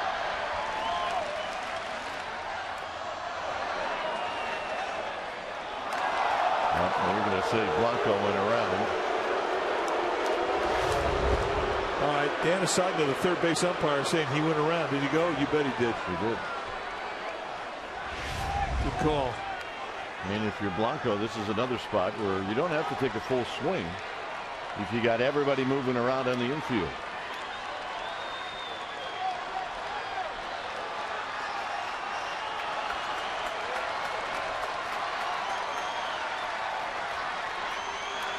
You do not have great arms in that Mets outfield.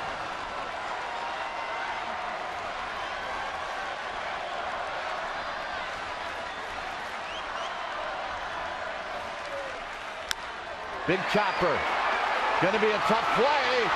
And they got him. And Whiteside moves to third. Well, at the very least, it's a productive out. A good at bat. But Blanco clearly thought he had beaten the play. Very close.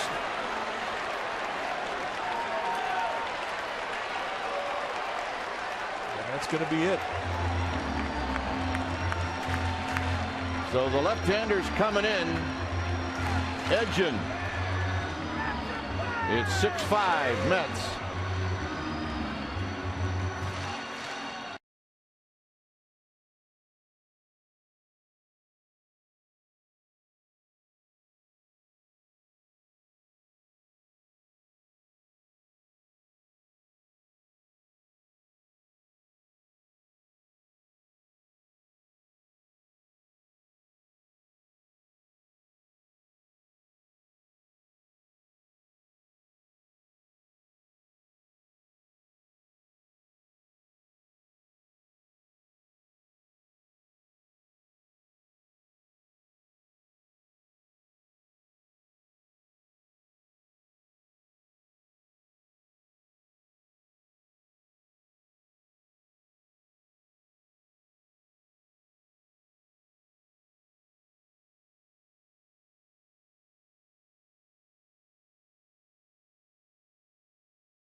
Right after Giants postgame live right here on Comcast Sportsnet Bay Area.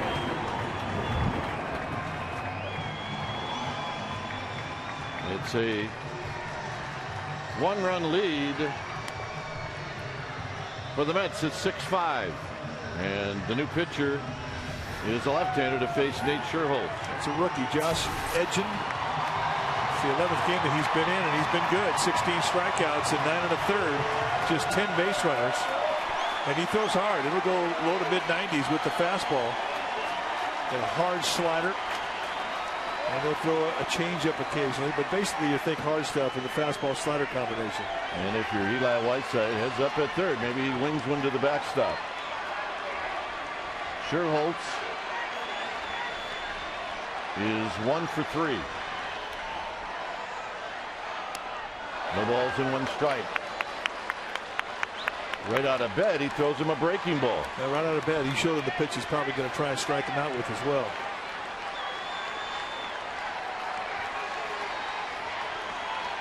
Right here, you got to put the ball in play.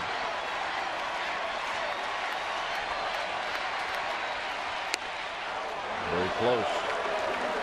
Can pitch. Boy, and C.B. Rucker, boy, he took a long look at that one. He clinched.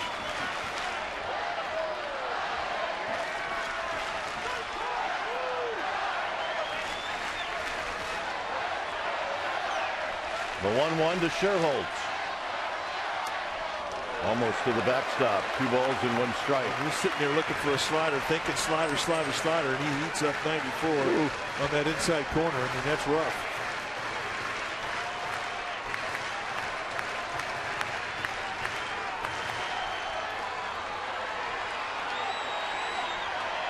Two and 1 to Sherholtz. On the ground and down the line. Sherholtz digging for 2. This game is tied. Davis booted it. Unbelievable. A play that should have been made and maybe at home. And Davis could not come up with it cleanly.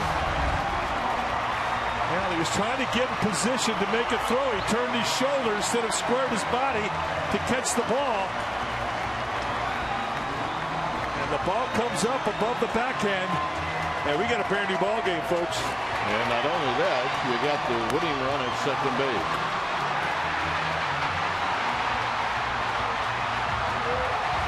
And Belt is the hitter.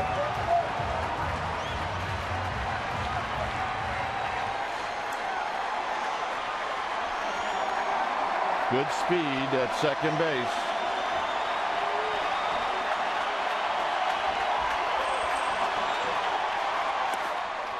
One ball and no strikes.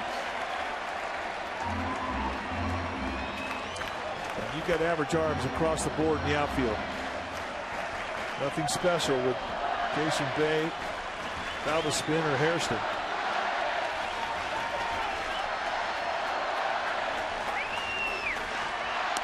And there's the strike to Bell. So Bell at least getting a good look at those breaking balls. Well, the 2 All-Stars got us started, Cabrera and Posey.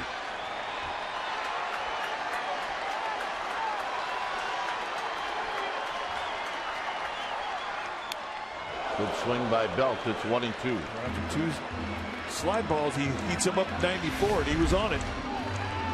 Take a look at this play one more time. He comes in. He's trying to turn his body to get up and throw. Reaction from the Mets dugout, as you can imagine.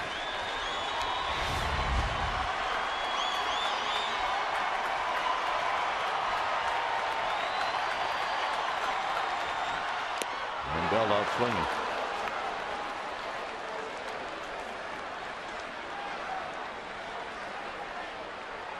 And that'll bring up Justin Christian.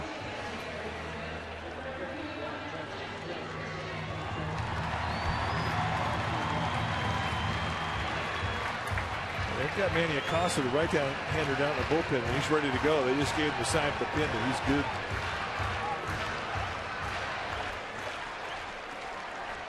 Collins going to stay with a lefty. You know, Justin Christian's had some good at-bats lately. He didn't have a whole lot to show for it. But here he is with a chance to win the game. And he's behind quickly.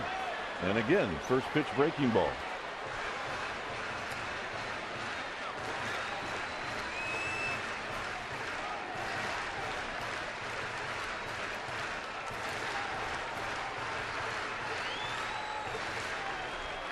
0-1 to Justin Christian.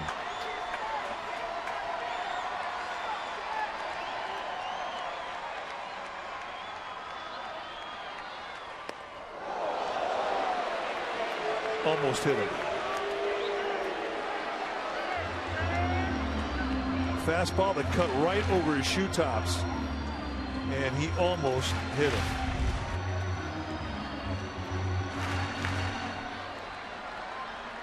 It looked like it did get him.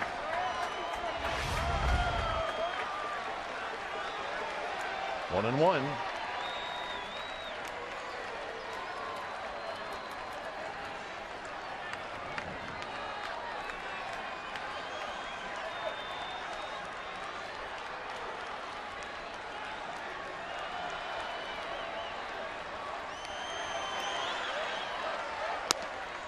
Outside at 93 to even the count.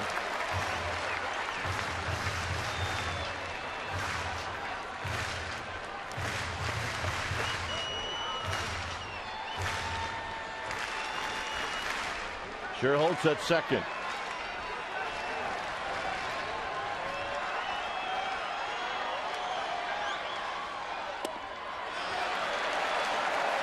Three times he's missed with that fastball after an 0-1 swing through on a slider. He's got an open base. He doesn't have to give in to him. But he's a rook, and I don't know if he'll take that base or if he'll challenge. But if you're Christian, you gotta sit there on gas right here. And the walk. So he didn't want any part of it.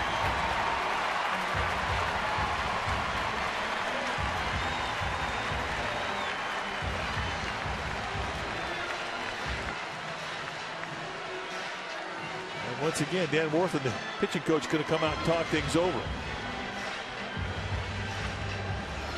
He's going to give a little pep talk and a scout report on Joaquin Arias.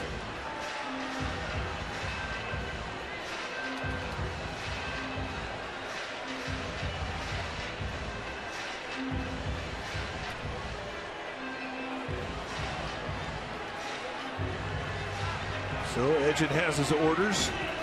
You see Acosta? Well, if Arias has been paying attention, a lot of first pitch sliders.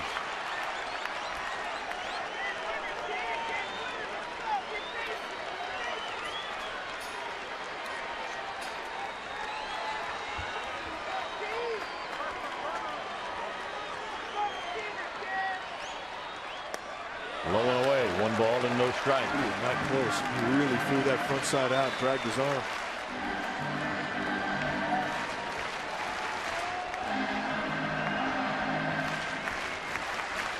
Pretty straight away.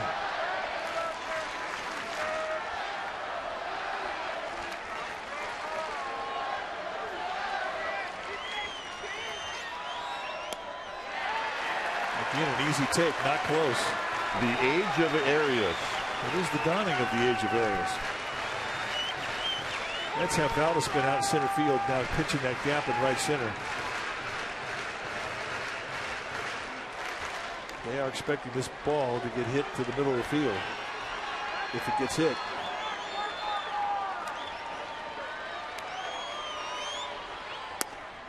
And a strike. Good location. 2 balls and 1 strike. Yeah, that's a perfect 2-0 pitch right there.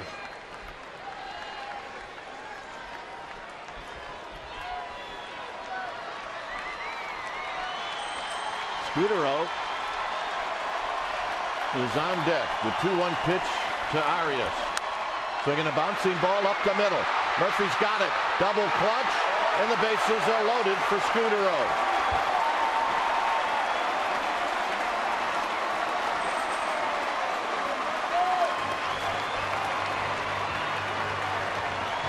So the kid who just got here a couple of days ago is coming up with a chance to win the game.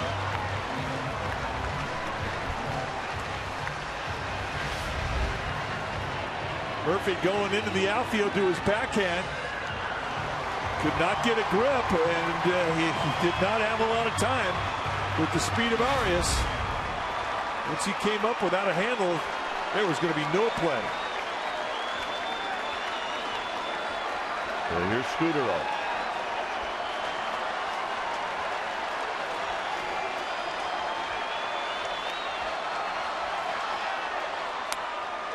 The ball's in 1 strike.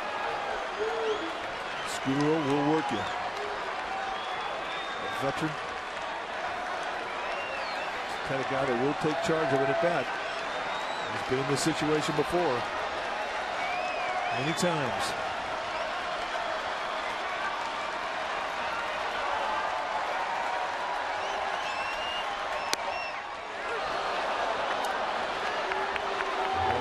On top of him with 2 quick fastballs. Bang, bang.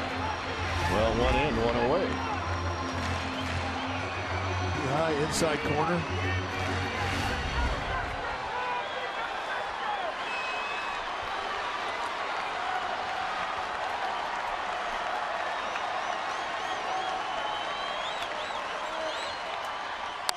Out of play. Just let your hands think for themselves. Be quick and defend.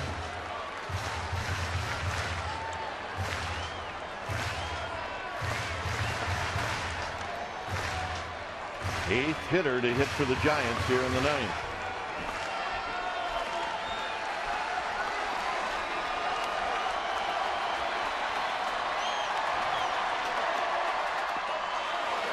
One and two. Nice block by Johnson. He smothered that one. You can't have that pitcher feel he can't throw a ball in the dirt ahead 0-2-1-2 with the bases loaded, tie score at the bottom of the 9th. That is a big league block job.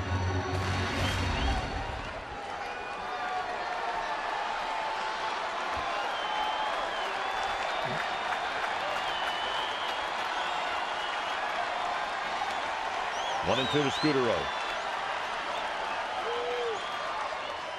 2 and 2 to Scudero.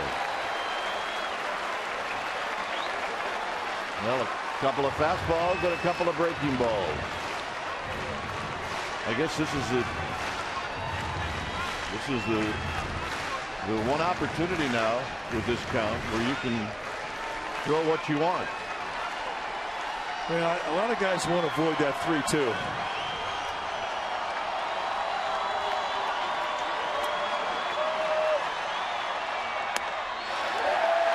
Not going to avoid it. Well, now you got the whole weight of the game on your shoulders. And as you said, Scudero is not going to help him out. I mean, 0-2 to a 3-2. We saw him open up the game with a similar at bat. And he got a walk. He just does not sweat with 2 strikes.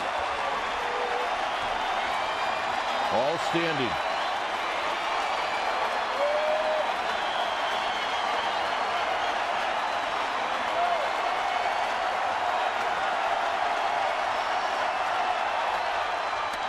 Strike 3 call.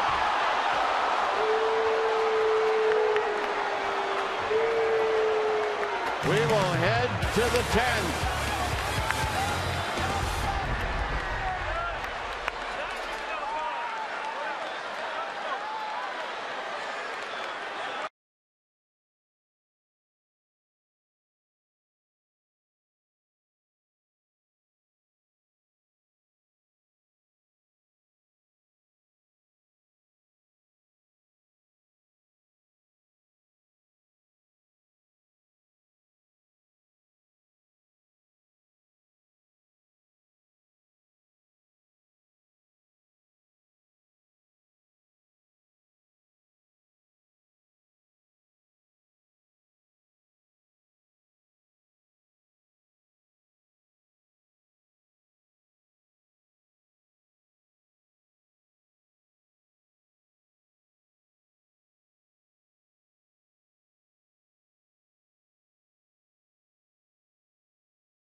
Giants have a new pitcher. Santiago Casilla coming in to pitch that 10th inning. It's time for a change. They Speedy Oil Change and Tune-Up. Your oil change tune-up at Smog Experts. The numbers for Casilla in this 45th game this year, 4-4. 43 strikeouts against 15 walks at 38 to third. Great stuff. A fastball that he'll 2-seam and 4-seam. Curveball, slider. And he is going to face the 4, 5, 6 guys in this Mets lineup. Yeah, Eli Whiteside now behind the dish. This was the pitch to Scudero to send it to extra innings. Well, Josh Edgen really digging deep here on a 3-2 slider. Just kind of, I should say, a cut fastball. He just sort of cuts it in that outside corner. And CB Buckner rings up Marcus Scudero, and we go to the 10th.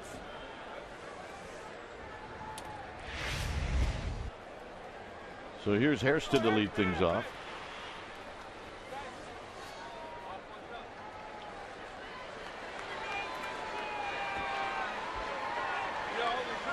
Hairston homered in the 8th inning off of Romo, and that tied the game.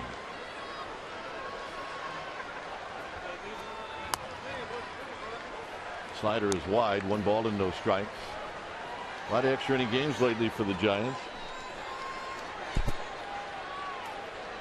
Well, right now they're thrilled to get this thing into the 10th. Yeah, the 8th inning they were not thrilled. The 9th inning they were thrilled.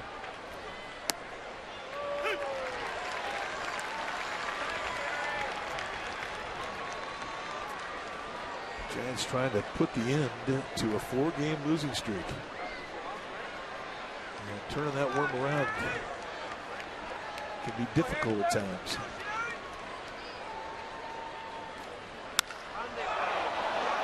Deep into left center field, and Hairston has done it again. They can't avoid that guy.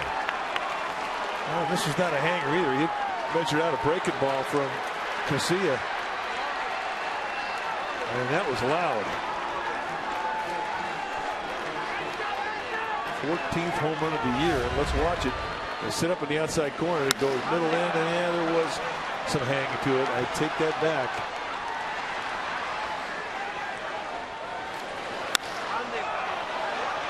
Very unbelievable. Oh, he doesn't miss balls up. Good high ball hitter.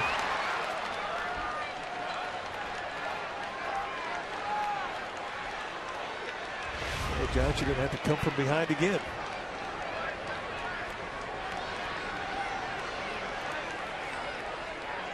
So here's Ike Davis.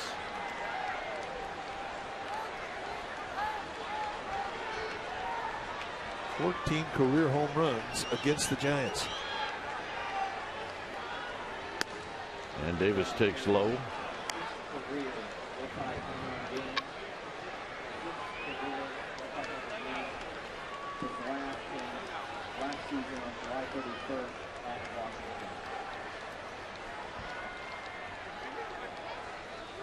Davis fouls it off the end of the bat. It's 1 ball and 1 strike.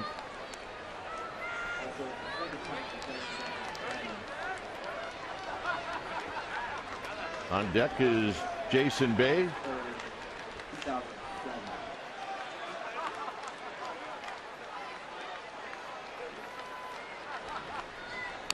Foul back. It's 1-2. Mike Davis trying to hit another one. You know what? He's a hack. He is an absolute hack. He's up there trying to do one thing: leave Earth. Done it 20 times this year. I mean, he really got off to a horrible start this year. Took him a long time to get going. Yeah, then he got hurt.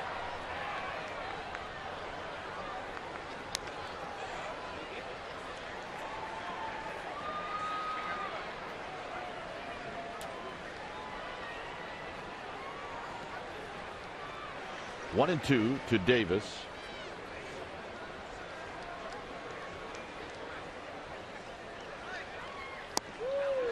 And Davis is out swinging, so that's the 4th time he has struck out tonight. Doesn't really matter how many times you strike out if the guy in front of you is knocking him out of the ballpark. It's true.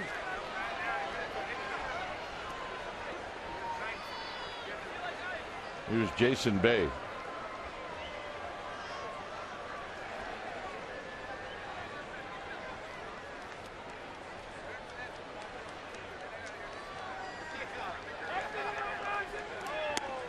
Inside to Jason Bay.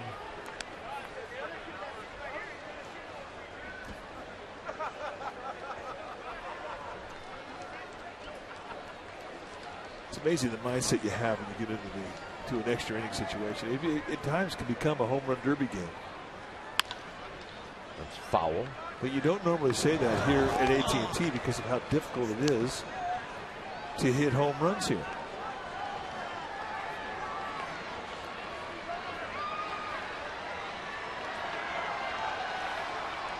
One ball and one strike. Smooth. Well, I guess if you hit it good enough, it doesn't matter. It doesn't matter.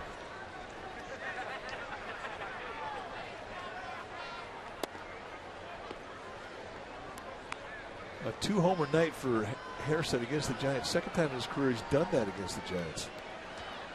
As we mentioned, 14 home runs against the Giants, more than any other club. He has haunted San Francisco.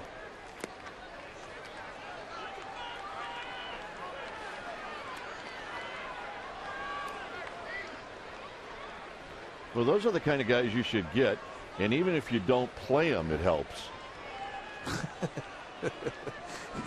I feel you. I do.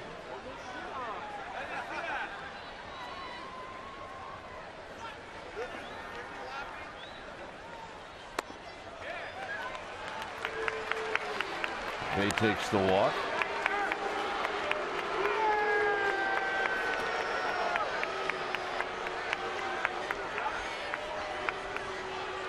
Well, Dave Righetti going to come out, calm down Santiago Casilla, obviously upset about the home run. And that is one of the most difficult things to overcome when you're a reliever. And you come into a game and give up a lead late, especially when your team's just come back to tie a score. You just have to refocus a guy, and that's what Righetti's trying to do now. We love to see these so much. We're going to show them to you again. This is the 2-run home run in the 8th. And this is the solo home run here in the 10th.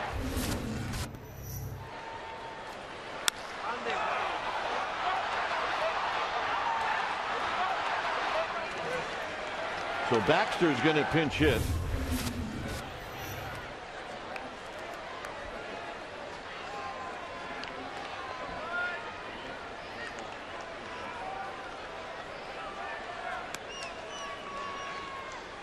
Baxter hitting at a .323 clip.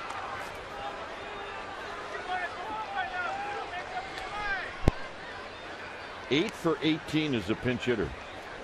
The pinch hitters have been unbelievable. He's 8 for 18. Foul the spin with 5 pinch hit home runs.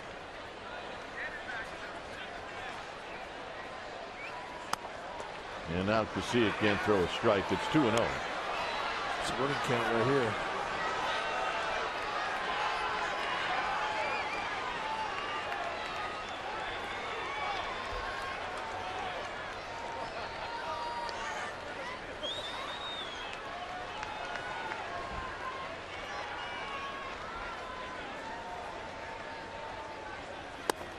Swing and a miss. 2 balls and 1 strike.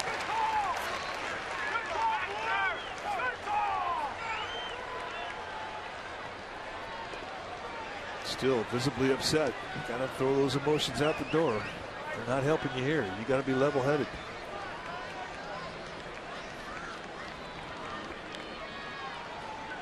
You gotta think about that pitch you're about to throw, not the one you just threw. Up the middle, past Arias, and a base hit. Bay's going to challenge Blanco. Blanco's throw is going to be late. And the Mets now have runners at first and third.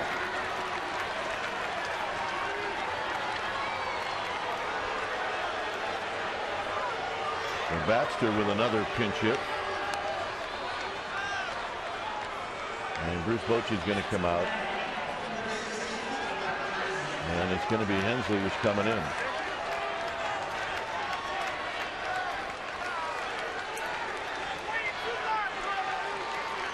So Hensley's going to try to stop this Mets rally.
The 10th, but the Mets do have another scoring opportunity, and it'll be that man to try to stop it.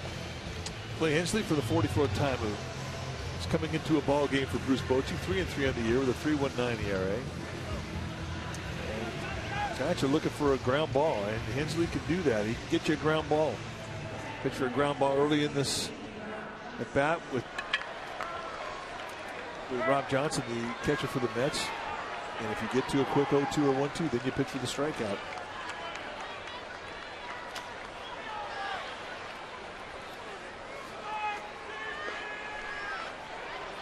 So here's Johnson.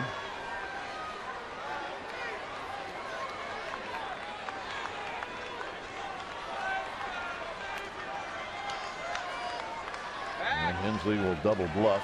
Nothing going on. You never know. Never know.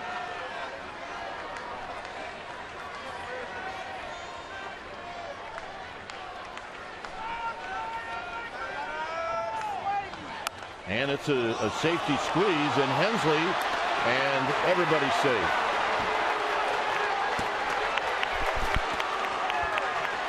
Hensley, for whatever reason, didn't check the runner at third. It'll be a fielder's choice and an RBI, and it's 8-6. A safety squeeze. You can see Bay with good speed. I mean, they may have had the double play if he went through it. I mean, but the play is at home. You cannot give up another run. And that's where you have to look first. And that's just a vapor lot. So here's Murphy. He takes a pitch inside. 1 ball and no strikes.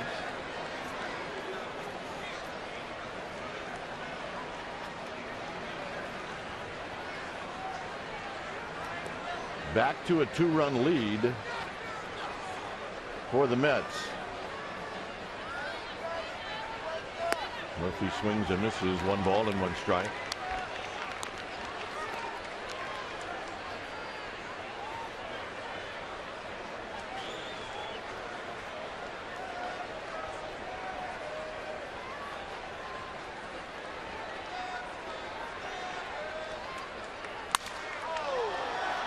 Blanco broke back. Now he comes racing in, and he'll put it away. 2 outs for Tejada.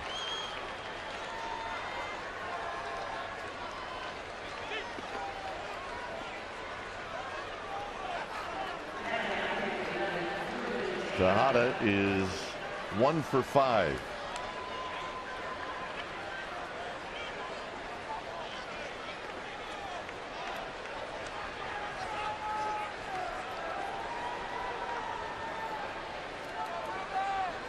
hanging in there, sticking around. They saw it come back on the 9th. Maybe they can see another one on the 10th.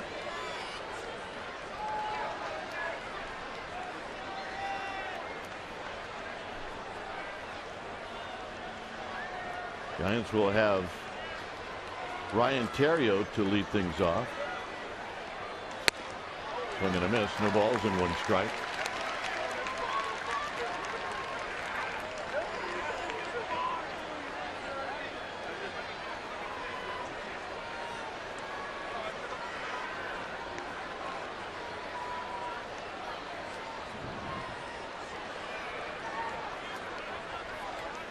The look to second and the breaking ball, and it's 0-2.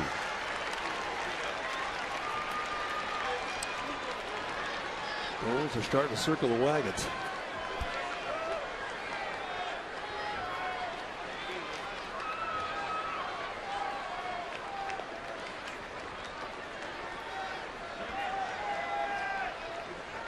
And he got him to end the inning. Bottom of the 10th coming up. Work to do.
Bottom of the 9th, they do here in the bottom of the 10th.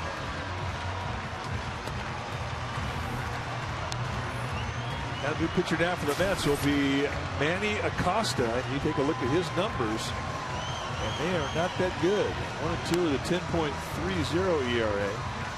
53 base runners and 25 in the 3rd. He does have good stuff. You know, you have low to mid 90s fastballs, with a slider and a split. It's strikeout stuff, but he just has a hard time with the consistency of its location. And you can definitely get a wild hair up his nose. So Theriot, Cabrera, and then Eli Whiteside.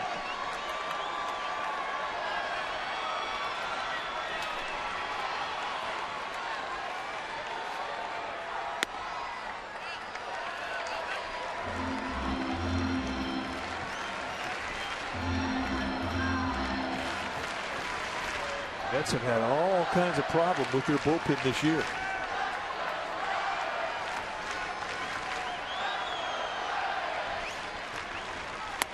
And Theriot taking all the way, takes a strike. 1 ball and 1 strike. Costa 6'4", 215. His 4th year at the big league level. Giants will take a walk.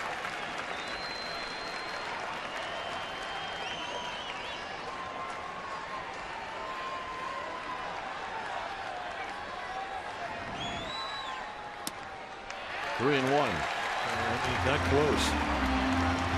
You might just see Theriot take it.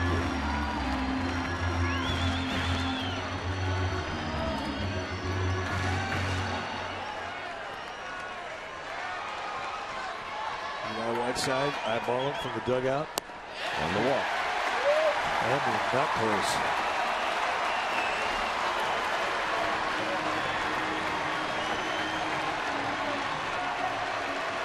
Here's Melky Cabrera.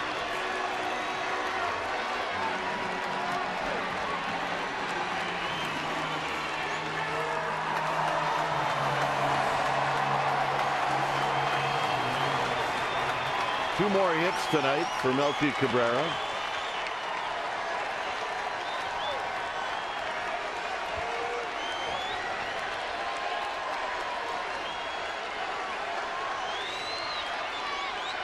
Right there for a strike. One to measure, one to rake.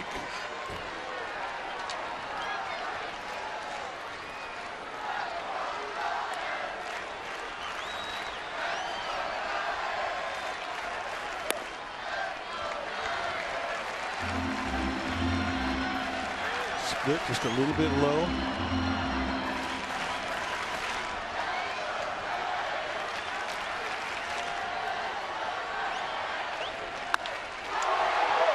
Hit into center field, but room for Val to spin.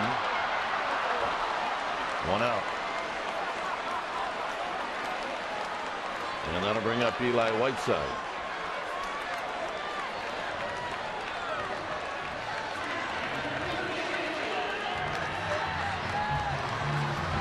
So first at bat tonight for Eli Whiteside. Remember, he went in to pinch run for Buster Posey in the 9th inning.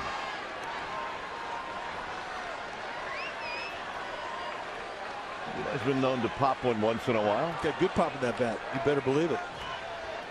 And one thing about Acosta is he will give you some location pitches to swing at and have great command.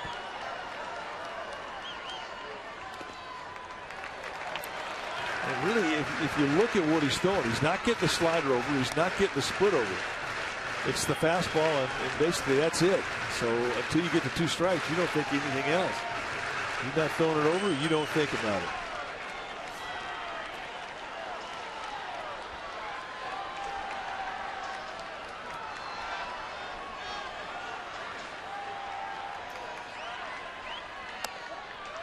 Two 2-0.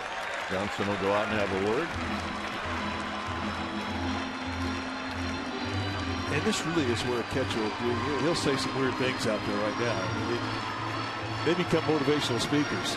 They'll bark at you, they'll cuss at you, they'll call you dirty names. I mean, they'll do whatever it takes to tick you off and get you in that strike zone.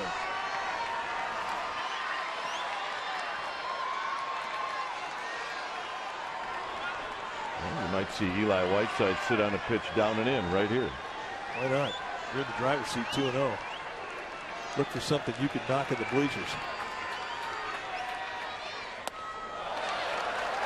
And those are easy takes.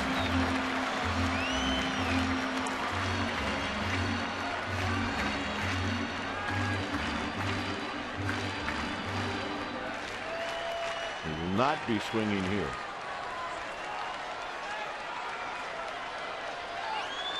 I don't think so. 3-1. On second thought,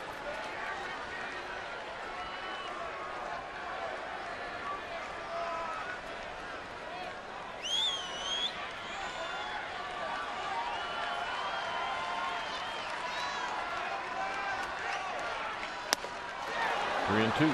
what a rip.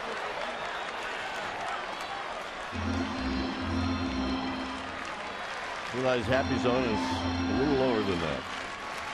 Amount of baseball.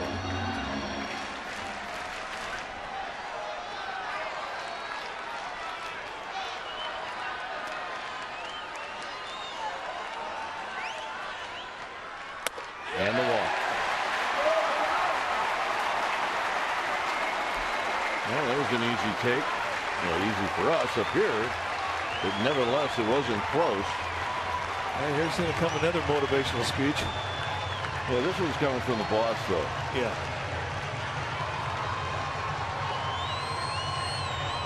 Nobody else in that bullpen. There's one other reliever that the Mets have, Elvin Ramirez, and his numbers are very similar to that of Acosta's. This is Acosta's game. The only other guy they might consider is yesterday's starting pitcher, R.A. Dickey, the knuckleballer. Right, he could do it, couldn't he?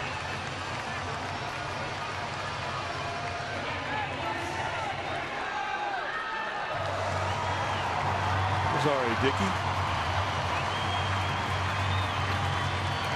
Great story. The 14-game winner.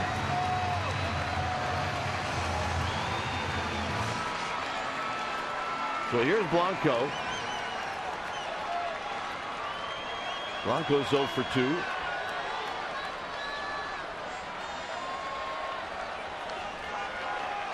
Yeah, we're waiting for the shark attack.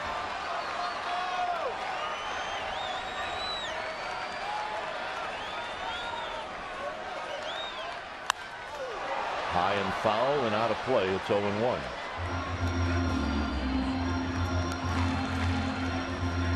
Hey, you just watch a couple guys walk. You get up there in that first pitch, and he's hacking. Going for the pond.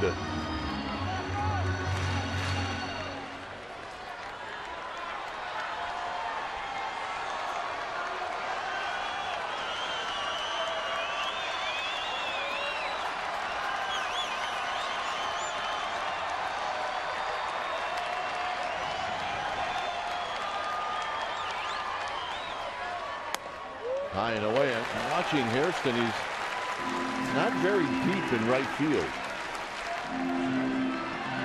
And what that does is now they're moving him over more towards Triples alley. That is a pretty shallow set. He's not showing Blanco a lot of respect. He's got a little pop. And now timeout is called. And that's probably going to make everybody unhappy. Well, if your intent was to mess with the pitcher, the timing couldn't have been more perfect. I don't know why Blanco stepped out.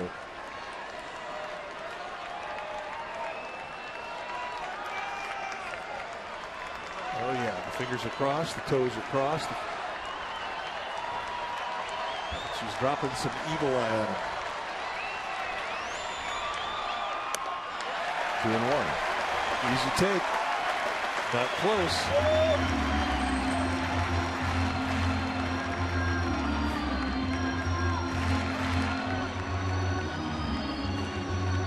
And try as he might, Acosta definitely is starting to feel it.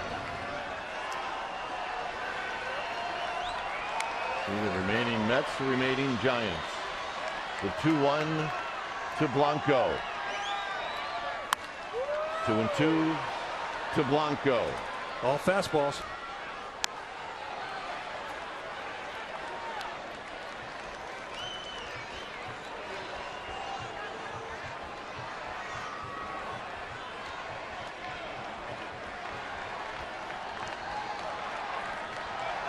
Well, Blanco has definitely seen the velocity.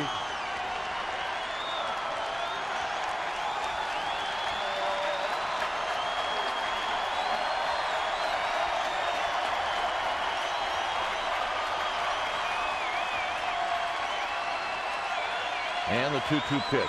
Breaking ball, popped him up. David Wright will put it away. 2 outs.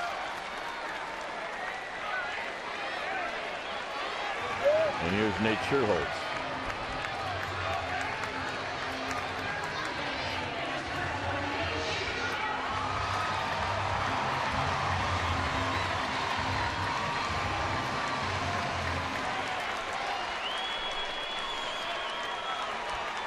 Scherholz doubled off the glove of Ike Davis in the 9th inning. He's got a couple of hits.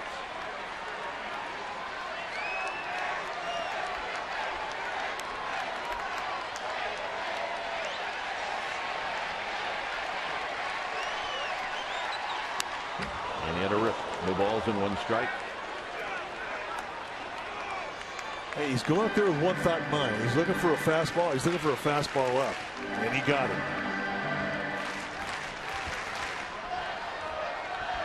Doubles defense in the outfield. They've moved their outfielders back.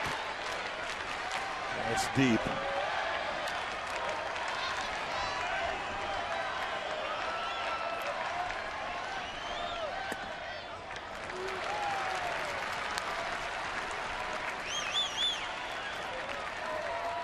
A win and run in that batter's box.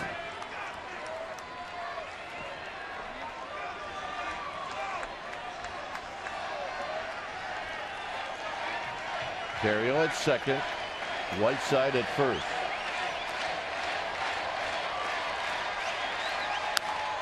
Foul. Right into that camera area, and it's 1-2.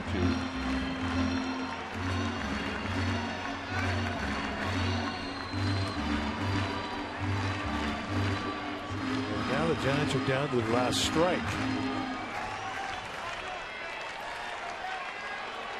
A little concerned, I'd say.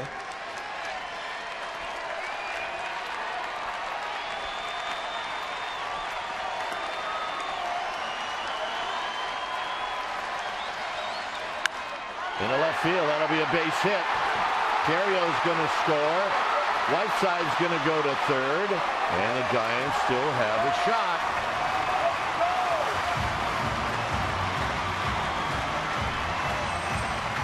Great two-strike at bat. He went out of the strike zone into protect mode. Right across the letters, and Sherholtz goes with it to left. And now the tie-in run is 90 feet away.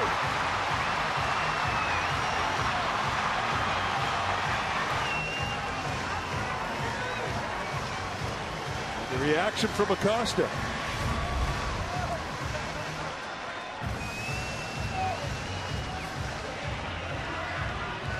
So here's Belt.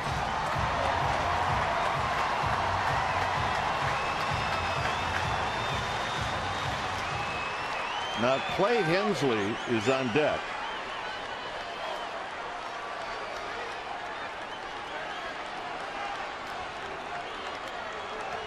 So the Giants are out of hitters.